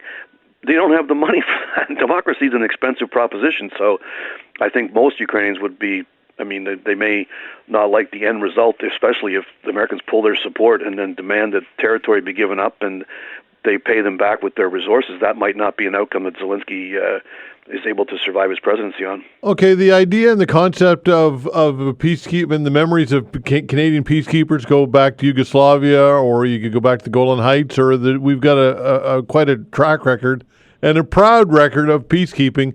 Is there some possibility of that being revisited? Can peacekeeping be done in the way that it was in those eras? Well, it can be, and there's people doing the peacekeeping. With Canada is one of the laggards now, if you will. We have so few people. I think it's less than 100 that are out wearing blue helmets at the moment. Mm-hmm. But we've sent people over, obviously, to prop up the NATO forward deployed base in Latvia. That number is supposed to grow as well, with or without putting peacekeepers into Ukraine. And again, we're a little bit compromised in the fact that we've been on one side helping Ukraine throughout this. We would not be seen as neutral by the Russians if we suddenly deployed in between the two forces with blue helmets on. We've been training the Ukrainian army. I mean, there's a very close bond between the Canadian armed forces and the armed forces of Ukraine, because we've, trained 32,000 of them for the fight and equipped a lot of them. So there is a bond, and there is obviously we've as a nation, we've made it clear which side we're on. So if you're looking for UN sort of neutral nations, we're not one of them. So, and NATO, of course, is all the NATO countries have been propping up and sending in equipment and ammunition to Ukraine to fight. So I'm pretty sure the Russians will be a little bit wary of a peacekeeping force that was entirely composed of NATO armies who have been in the fight against them, albeit by proxy. Is Crimea completely off the table? Is that been just been a given that that's now Russian territory? There's as much chance of Russia giving up their naval base in the Crimea as the U.S. giving up Guantanamo Bay in Cuba. Yeah, exactly. They're not going to do it, and it's not their territory, but they're not going to give it up. I mean, that's just simply. And then when it's the Americans, I mean, that they're now showing their true colors in terms of what they want to take. And these comments from Trump about Greenland and the Panama Canal in Canada, I mean, this is unheard of. This is crazy. I'm just listening to your newscast before I come on, and what's going on? I mean, I'm crawling to the weekend here. It's exhausting. It's and terrifying at the same time. All right, before I let you go, just quickly, Mark Carney was in Halifax on Monday or Tuesday, I can't remember which day, but anyway, he was at the shipyard and talking big numbers when it comes to spending, talking about submarines and on it goes. Is that all just fantasy world stuff, or what are your thoughts? It's easy to make promises that everything it does with the Canadian military is so far down the road, and they're never held accountable. I mean, if you look at those projects like the shipbuilding, the CSC program, it's now we're looking at over $100 billion to build 15 ships, and they've yet to start cutting steel. I mean, it's insane. So yeah, throw those numbers around and make it look on the books like we're spending more on defense, but if it doesn't amount to any real capability, and if we look at the Americans as a military threat, there's no way we can defend ourselves from those guys. So what is the right amount to spend on defense? That's the question. Always great, Scott. Appreciate your insight, and we'll do it again, my friend. Have a great weekend. Take care. All right, take care. That's Scott Taylor of Esprit de Corps Magazine. The toll plaza removal work, it will close the Mackay Bridge all weekend long. We'll get all the latest when we come back. Well, it's certainly not business as usual on the bridges lately, that's for sure. Stephen Proctor, you would second that, I'm sure. Yes, but if on the MacDonald now, it's easy, safe, easily marked, great traffic going through, so it's even better than how it used to be. There you go. Stephen Proctor is the communications manager with the Halifax Harbour Bridges, and in case you were living under a rock or you moved to Halifax yesterday, the two bridges, which were tolled for how long these tolls were on for decades and decades, right? 70 years. Yeah, there you go. Now toll-free, but some work to be done on the Mackay Bridge, which is the new bridge, the newer of the two bridges. And so tell us about the efforts that have to go into this to remove all those barriers. Well, so 7 o'clock tonight, we're going to close to traffic for the weekend. If you're driving past that site sometime today, just take a look at all of the equipment that's on there. It's a young child, a young boy's dream with all there's diggers and scrapers and grinders and all that kind of equipment ready to go into action. So sometime after 7 o'clock, they're going to all get in place. A safety zone is going to be put around it, and then they're going to go to take the tolls down. They're concrete, so it's not like last or 2 weeks ago. They're not going to be sort of like grabbing them. They're going to be more, these will be more sort of grinding them. So it's going to be more intensive work that they've got to do. There's even greater safety areas around, where obviously safety is our number one thing. But they'll take the plaza down over Friday, Saturday night. Sunday they will be putting as much into the middle lanes that are no longer in use. People will be on Monday morning. People will find that we've repaved temporarily the two outside the right-hand lanes that they've been using for the last since March 17th.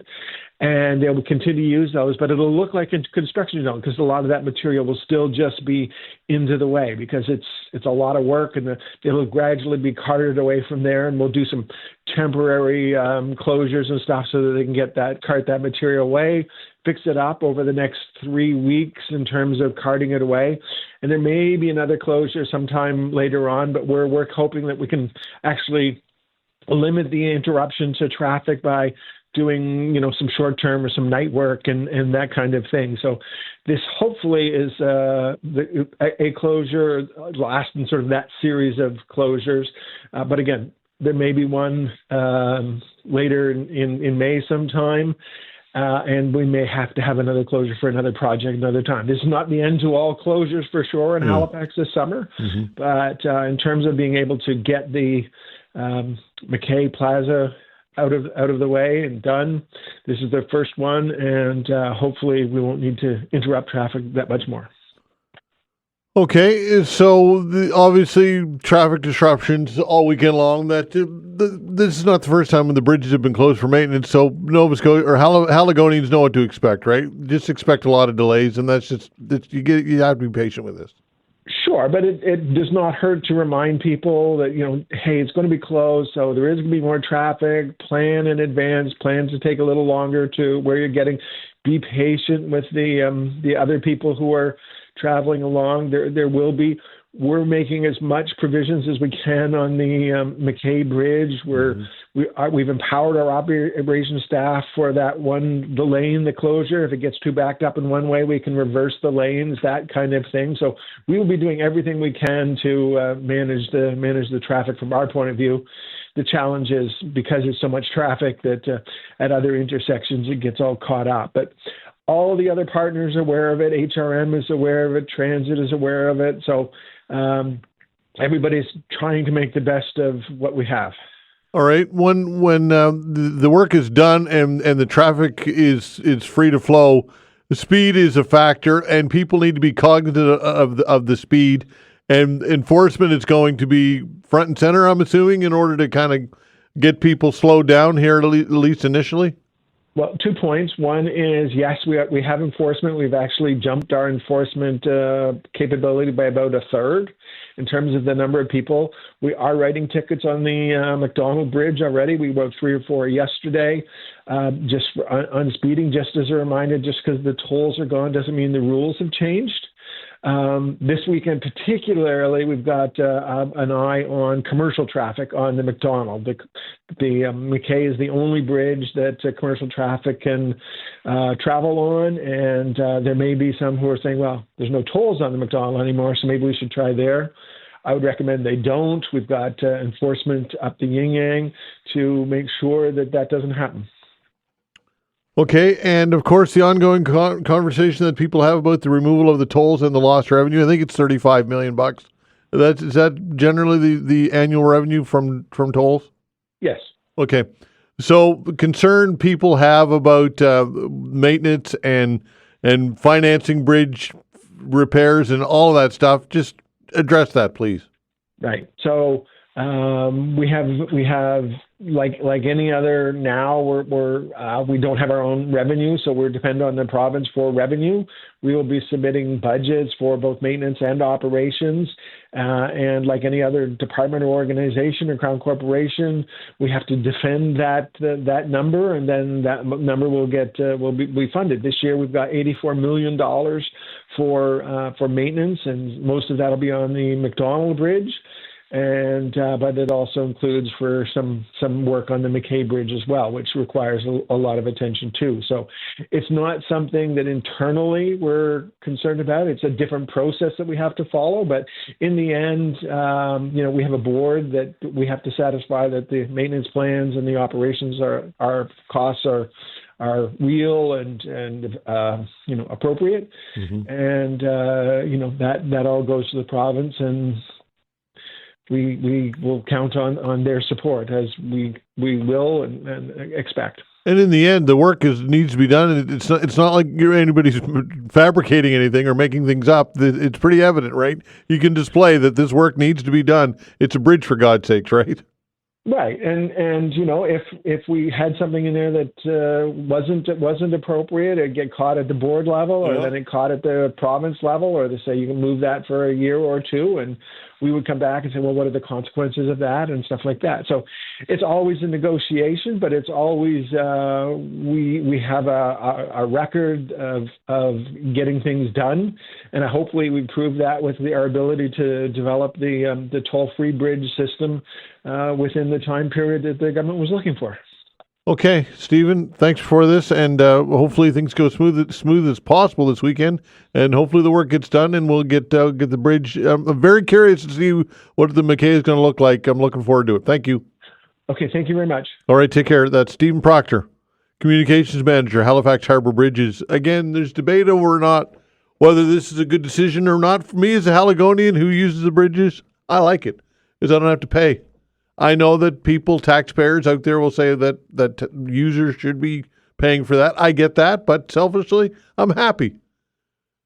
I'll just leave it at that. When we come back, we're going to talk sports. We're going to talk to Aalders Aalders as well about our weekend weather. And, of course, Garreth MacDonald will tee up the Moosehead playoff run. All that coming up. We'll be back. Thanks.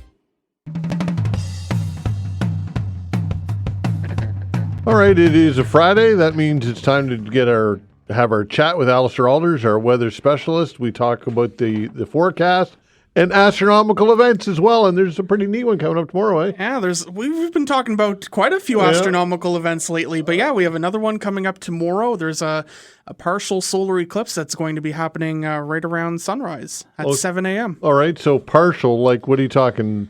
Yeah, so if people recall last April when we had that spectacular total eclipse, it will not be to the same magnitude, but still at maximum eclipse, the sun here in the Halifax area is going to be, around 85% obscured, which is still, very fascinating. Yeah. And what's, I think, most interesting about this solar eclipse is that it's going to be happening during sunrise. So here in Halifax, the eclipse technically starts before the sun rises, but as it comes up over the horizon and at maximum eclipse, it will be at 7:17 a.m. You will be able to see that if you have the special eyeglasses. Unlike the lunar eclipse we just had, you do need those special protective eyewear glasses to watch the eclipse. So if you have them from last year and they're not damaged, they're still in good shape, you could use those again.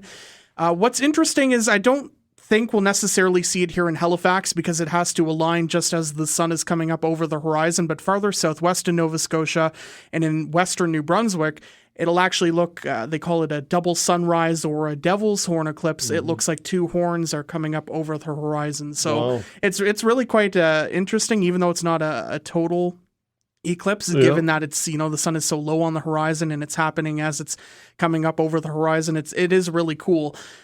Of course, the weather's always a factor in things like this. And for Halifax, it looks like we might have a chance to see it partly cloudy around 7. Most of the province is looking pretty cloudy, unfortunately. I would say Halifax northward and towards the eastern shore, best opportunities for partly or mainly clear skies. But farther south and west in Nova Scotia, quite a bit of cloud cover, and looks like quite a bit of cloud cover in Cape Breton too. Okay, I guess the biggest question then is, should people continue to stay up and party until 7:17, or should they go to bed and get up? That's the question. That's a good question. I mean, I guess it just depends on how old you are. How old you are and how late you're out. I mean, that I guess that all just depends. I mean, a lot of these events, that lunar eclipse happened in the middle of the night, and those aurora borealis events, they're They're in the middle of the night too. I think we're getting used to these all that's all-nighters. Right. That's right. Yeah. All right, you also sent me another interesting story, and it's about maple syrup. Is that true? Yeah, we are in maple syrup season right now, obviously, with the lingering hints of winter, Yeah. but the spring weather starting to show up, and really what you need for maple syrup production is a freeze thaw cycle. Ideally temperatures are between -4 and -6 at night, and then 4 to 6 degrees above freezing during the day. The temperature rise actually creates positive pressure within the wood to create sap flow. So you really need those ideal conditions to get that sap flow. And obviously, if we do get periods where, say, it's colder than normal, you won't get that sap flowing. Or if it's persistently warm, that can actually stop the production of sap too. I would say what's interesting, perhaps more about this, is how maple syrup producers are trying to adapt to how climate change will alter their production, because obviously there's not just the stress of climate change on trees, in terms of precipitation and temperatures, but also if temperatures are going to be warming and we're seeing that ideal range, where it's not as cold at night and it's much warmer during the day, that looks like it could affect maple syrup production in the future. And there was a study published in Science Direct back in 2019 that notes by 2100 the season could begin 1 month earlier in parts of North America than it did between 1950 and 2016. So we're obviously at the mercy of the weather when it comes to, like with many things with maple syrup production. But like many industries, maple syrup producers are having to adapt to those changes in our weather too. Yeah. I mean, certainly I think this has probably been more of an ideal season so far. I haven't heard from any local producers at this point, but we've had some pretty warm days and it's still been getting a bit cool at night. But obviously we still need that fluctuation to allow the sap to flow. And obviously, as we go through April, that's going to start to wind down as we see milder temperatures start to stick around, and the night's not get as cold. Yeah, there's nothing like pancakes and maple syrup, eh? Yeah. Nothing like it. Or Belgian waffles. That's pretty good stuff. I'm a pancake guy, but maple syrup's good on pretty much anything. Exactly, not bad. So what about the weather? Tee up the weather for the next few days. Yeah, so the weekend, not too bad. We have a cold front coming in late this afternoon with a few showers. Behind it, it's going to be a cooler start, only around 1 or 2 degrees tomorrow. And as I mentioned, we might see a bit of partial clearing for the eclipse early in the morning, but overall it's a pretty cloudy day. Maybe a stray flurry in the afternoon. Sunday's the brighter day. It's looking mainly sunny, but there is another system that's coming in Sunday night and Monday. That will begin likely as a period of snow or ice and then mix over to rain on Monday morning, and we surge up to 9-10 degrees on Monday, and then that system lingers. The trailing cold front comes in through Tuesday, so there's further rain and mild temperatures Monday night and Tuesday, all accompanied with some gusty southeast to southwesterly winds. So an unsettled end. March is going out like a lion here in Halifax. I would say that if anyone is traveling, and I should also note this is not going to be to the same extent here as it will be in parts of Ontario, parts of southern and eastern Ontario bracing for possibly a moderate to severe ice storm this weekend from the same low that's going to bring a brief period of ice to us Sunday night into Monday. But much of southern and eastern Ontario dealing for possibly a significant ice storm this weekend. So if you are traveling to Ontario this weekend, do plan for the possibility of disruptions when it comes to your flights.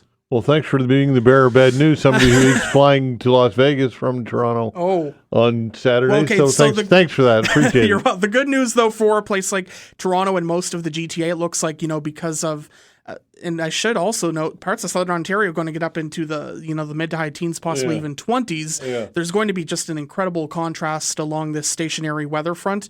But for Toronto and the GTA, it's looking like a very limited period of freezing rain, mainly a rain event. You're just trying to make me feel good. It's farther north towards cottage country and parts of eastern Ontario that are going to get into the more significant freezing rain. Okay, pal, I like how you made me feel better. Thank you. And I'm being serious. I'm not just saying it to make you to no false hope. It is, it's looking there you good. go. Thanks, pal. Thank you. All right, Aalders, our weather specialist. We'll talk sports with Garreth MacDonald, the Moose, and a playoff run on the road, and Cecil, all that when we come back. All right, before we get to Cecil Wright, we're going to talk Moose playoff hockey with Garreth MacDonald, the voice of the Mooseheads. Garreth's on the road. Hello, Garreth. Bonjour, Todd. Bonjour, indeed. You are in Drummondville, taking on the Voltigeur, and a tall order, but you never know. You got to play the games, right? And an upset that you just never know. You just never know. Nah, I mean, again, at the same time, it's yeah, like you said, this is a tall order, tall task for the Mooseheads. I mean, Drummondville, they finished third this year in the league. Mooseheads kind of snuck in, taking that last playoff spot. Drummondville with more than twice as many wins as they had. But again, you got to play the game. So we'll see what happens this year. I mean, I think there's a few guys back from this year's Mooseheads team that would have been part of that tough upset last year. They got swept in the first round by the Acadie Bathurst Titana team that they finished well ahead of. So. Yeah, I mean, we'll see what happens here. You got to play the games. Okay, so if an upset were to happen, what has to fall into play for the Mooseheads? Yeah, I mean, I think. I think it certainly starts with goaltending and Jacob Steinman, who has really established himself over the last few years as one of the top goalies in the league, and he's in his bit of a chip on his shoulder. He came into the year thinking that he'd be a centerpiece on a Moncton Wildcats team that would be vying for a Memorial Cup. And, Moncton back during the trade period, back in the last day, they upgraded their goaltending situation, at least they thought, by acquiring Mathis Rousseau, who was a fan favorite with the Mooseheads. But, Steinman, that kind of shook things up for him. It was a little unexpected, but, credit to him. He came to Halifax and he just played lights out hockey. His first 14 games with the Moose, never had a game with a save percentage below 900. He's been dialed in, and he was great in the 2 games against Drummondville in the season series. I think it probably starts with him. You'd need him to steal a few games, and after that, discipline. That'll be a big factor as well. The Mooseheads in their matchup with Drummondville back in early January at the Scotiabank Center, they gave the Volts just 3 power plays. Drummondville struck on all 3 of those in a 4-3 win over the Mooseheads. So they'll want to stay out of the box, and small rink here in Drummondville, small neutral zone. This is a Drummondville team that loves to play off the rush. They've got a lot of speed. Their top 2 lines, they've love to generate off the rush. If they can clog up the neutral zone, that'll create some issues for them. And then it comes down to physicality as well. The Moose are able to just chip pucks in, forecheck, take it to the Drummondville defense, try to capitalize on a couple of turnovers. Goal scoring was an issue for the Mooseheads all season long, but if they can generate anything off of that forecheck, again, they'd be giving themselves a fighter's chance in this one. But again, it's going to be a tough matchup for the Herd. Okay, as an underdog, does the 2-3-2 format benefit you, or what are your thoughts on that format? Well, I mean, if you can come in and steal a game here on the road, you go back to Halifax, tied at 1, you got 3 on home ice. Absolutely, that would be massive. So, I mean, we'll see how it all shakes out here, but certainly they'd be doing themselves a lot of favors here if they could steal one early. Yeah, indeed. So you mentioned goal scoring, not much in the regular season, but do you anticipate who might get hot, I guess? Yeah, I mean, I think it's kind of probably the usual suspects there. The guys that we saw do a lot of the scoring throughout the season. I look back to last year, goal scoring in that series where the Mooseheads were swept by the Acadie Bathurst Titana. Goal scoring was an issue. I think they just had 6 goals maybe in those 4 games, but their rookie, Liam Kilfoyle, he had 3 of those. And so, I mean, I think he's a guy that would be a guy you'd obviously expect to try to get something going here in the playoffs. Sean Carrier, Quinn Kennedy as well. Those were kind of your top 3 scorers throughout the season. But, when things tighten up, in the playoffs. I think you definitely look to a guy as well like Braden McPhee, who started to break out, especially in the second half, getting some more time on the power play. I think playoff hockey that kind of favors his game. So I think maybe one of the good things about this Moosehead's team, it's a young group, but at the same time, I think as opposed to maybe some Moosehead's teams that we've seen in the past, a lot of these young guys have got a lot of grit. There's a little meanness and nastiness in their game, and guys that aren't afraid to get to the net, get to the blue paint, and I'd be interested to see how a player like Danny Walters, who was their first round pick in the last draft, he was great for the Halifax MacDonalds in the Nova Scotia U18 Major League last year when things tightened up in the playoffs. I think playoff hockey, it's something that would favor his style of play as well. So guys like that, I'm really looking forward to seeing what some of those young players can do here for the Moose in this first round. All right, you've got the call. Tell us, tee up the game time and all that jazz. Yeah, well, it's an 8 p.m. Atlantic puck drop tonight. We're starting at 7 p.m. here local time in Drummondville. It should be a good one. Looking forward to seeing what the Marcel Dion Center looks like tonight. I know there was some great energy last year. Drummondville defending Q champs. We know there'll be a lot of electricity in that building this evening. So it should be a good one. Okay, pal. Have a great call. Thank you. Thanks, Todd. Take care. Okay, that's Garreth MacDonald, voice of the Mooseheads. And the game time will be on the air at 8 o'clock with the Moose, and he'll have all the action. Cecil Wright joins us, our sports guru. Hello, Cecil. Hey, happy day after opening day. I know, and my Yankees are 1-0. So already you got them penciled in for the World Series, right? Absolutely. 1-0. So are the Red Sox, though. That was disappointing. Listen, I'm telling you, it's going to be quite the battle between, in my opinion anyway, between New York, Boston, and Baltimore. Yeah, and Baltimore just pounded the Blue Jays. The Blue Jays are in trouble. People are kind of hesitant to say too much about it, but when your ace pitcher gets his head pounded in on opening day, not a good start. 3 homers. Yeah. That's certainly going to put a lot of pressure on the offense. Well, especially, which, by the way, their best players went hitless. Exactly, and especially when Max Scherzer, who's 40 whatever years old he is you're counting on him for a rebound. That's not a good situation. Nah, that was, I couldn't understand that signing in the first place. I mean, come on now. Yeah. The guy he's way past his prime. Yeah.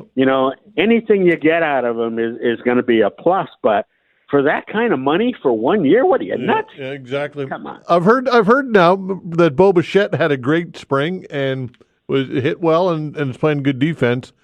So what are your thoughts on Bichette? Quite honestly, I think he's trade bait. Yeah. And I think that along with Vladdy, he hasn't signed an extension or, he's obviously looking forward to going to free agency to see how much he can get on the market. I wouldn't be surprised to see either or both of those guys move before the trade deadline. Yeah. Vladdy, though, I mean, that would be a tough one, right? He has been, I guess, the face of the franchise, and I think that if the Blue Jays – in a perfect world, would continue to be the face of the franchise. That'd be a tough one, though, would it not? Well, I think a whole lot of Toronto fans would be upset. Yeah. But if they were to make a move like that, I would be 100% understanding, because you cannot let a player like Vladimir Guerrero, who hasn't even entered his prime yet, you can't just let him walk away for nothing. Yeah, that's right. I mean, you have to make a deal and get something in return if you don't think you're going to be signing this guy. And he obviously is looking for more money than Toronto's willing to pay. Yeah, you wouldn't dare trade him to an American League East competitor, would you? I can't imagine that. Well, it depends on what you get in return. Yeah, I suppose, right? Yeah, that's right. Yeah, I mean, if you're to get a couple real blue chip prospects, like the Red Sox, 2 of their top 5 picks, and another player, an everyday player. I mean, how do you not look at that? Yeah, that's true. It's anyway. You'd still think there's a chance he'll be in Boston. You still believe that, do you? My fingers are crossed. Yeah, that's right. That's right. Okay, looking at hockey, the Leafs. I mean, my gosh, they can't beat San Jose. That's pretty pathetic. Listen, San Jose, everybody overlooks the fact that because they've done so poorly the past few years that they're going to be pushovers. They get a pretty tough team. They're not doing so great in the standings right now, but things are changing around out there. Mike Greer's done a good job, their general manager. And I would say you better watch out for them in the next couple of years because they're going to be pushing their weight around out there. Now, having said that, Toronto has got to be real happy at the terrible plight of the Boston Bruins because that means that Boston won't be beating them in the playoffs this year. Oh, God. Yeah, but they may play Ottawa, which would be a really good change for, in my opinion, playing Ottawa. That the Battle of Ontario, I think, would be a welcome certainly by the NHL. I know that. What are your thoughts about Ottawa and Toronto as a possible matchup? Well, there wouldn't be an empty seat in the house at either rink. No. And I think that the National Hockey League would like to see that happen. You know, if Boston isn't playing Toronto, the team that should be playing them would be Ottawa, at least, you know, in the eyes of Gary Bettman and the NHL. Yeah. I will say this, man. Sure. Do not think that Ottawa is not capable of pulling off an upset, because they are. Oh, for sure. They certainly are. Yeah. And I like the way that Toronto's been playing lately, but, you know, I know that there's, 7 or 8 games to go in the season now. Mm-hmm. But I hope they haven't shot their wad, if you know what I'm saying. I do, yeah. Okay, what about who else? Winnipeg and of course Vancouver's on the bubble right now. But it's good to see all these Canadian teams playing so well right now, right? Even Montreal. Yeah, even Montreal. That's right. Made a little bit of a push. Yeah, exactly. Yeah. I was saying before though that my favorite Canadian team right now is Winnipeg. Yeah. I just love the way they play, man. They play the way that every hockey team should play. They got a lot of grit. They got speed. Great teamwork, passing. I like the way they play. But I still wouldn't overlook Florida. I know Tkachuk is out, but Brad Marchand is going to make his debut tonight. And if he's healthy, you know, he's going to give them a nice little injection of Brad Marchand style hockey. And you know that plays up in the playoffs. March Madness, I'm not into it, but you are. Anything you wanted to highlight from March Madness to this point? All the games have really been good, you know, very, very competitive. There's been the odd blowout here or there, but, you know, very, very good basketball. I love March Madness, man. I really do. My problem is I only have 2 pair of eyes or 1 pair of eyes, so I can't see all the games that are going on simultaneously. Yeah, 2 pair of eyes. That'd be an interesting look, wouldn't it? They call it beer goggles or whatever they would call that. Wasn't that? You love it. You love it when I screw up, don't you? All right, pal. Thanks a lot, Cecil. Enjoy it. Have a good weekend. Okay, take care. Cecil Wright, our sports guru. Thanks to Vanessa Van Ness on the other side of the glass at the control board. Doing a fine job as always. Thanks for tuning in and listening, everybody. I'll be gone for 2 weeks. 2 weeks I'll be away from the mic. Dan Alstrand will be sitting in, so be kind to Mr. Dan Alstrand. We're back on Monday, 10 o'clock. See you then.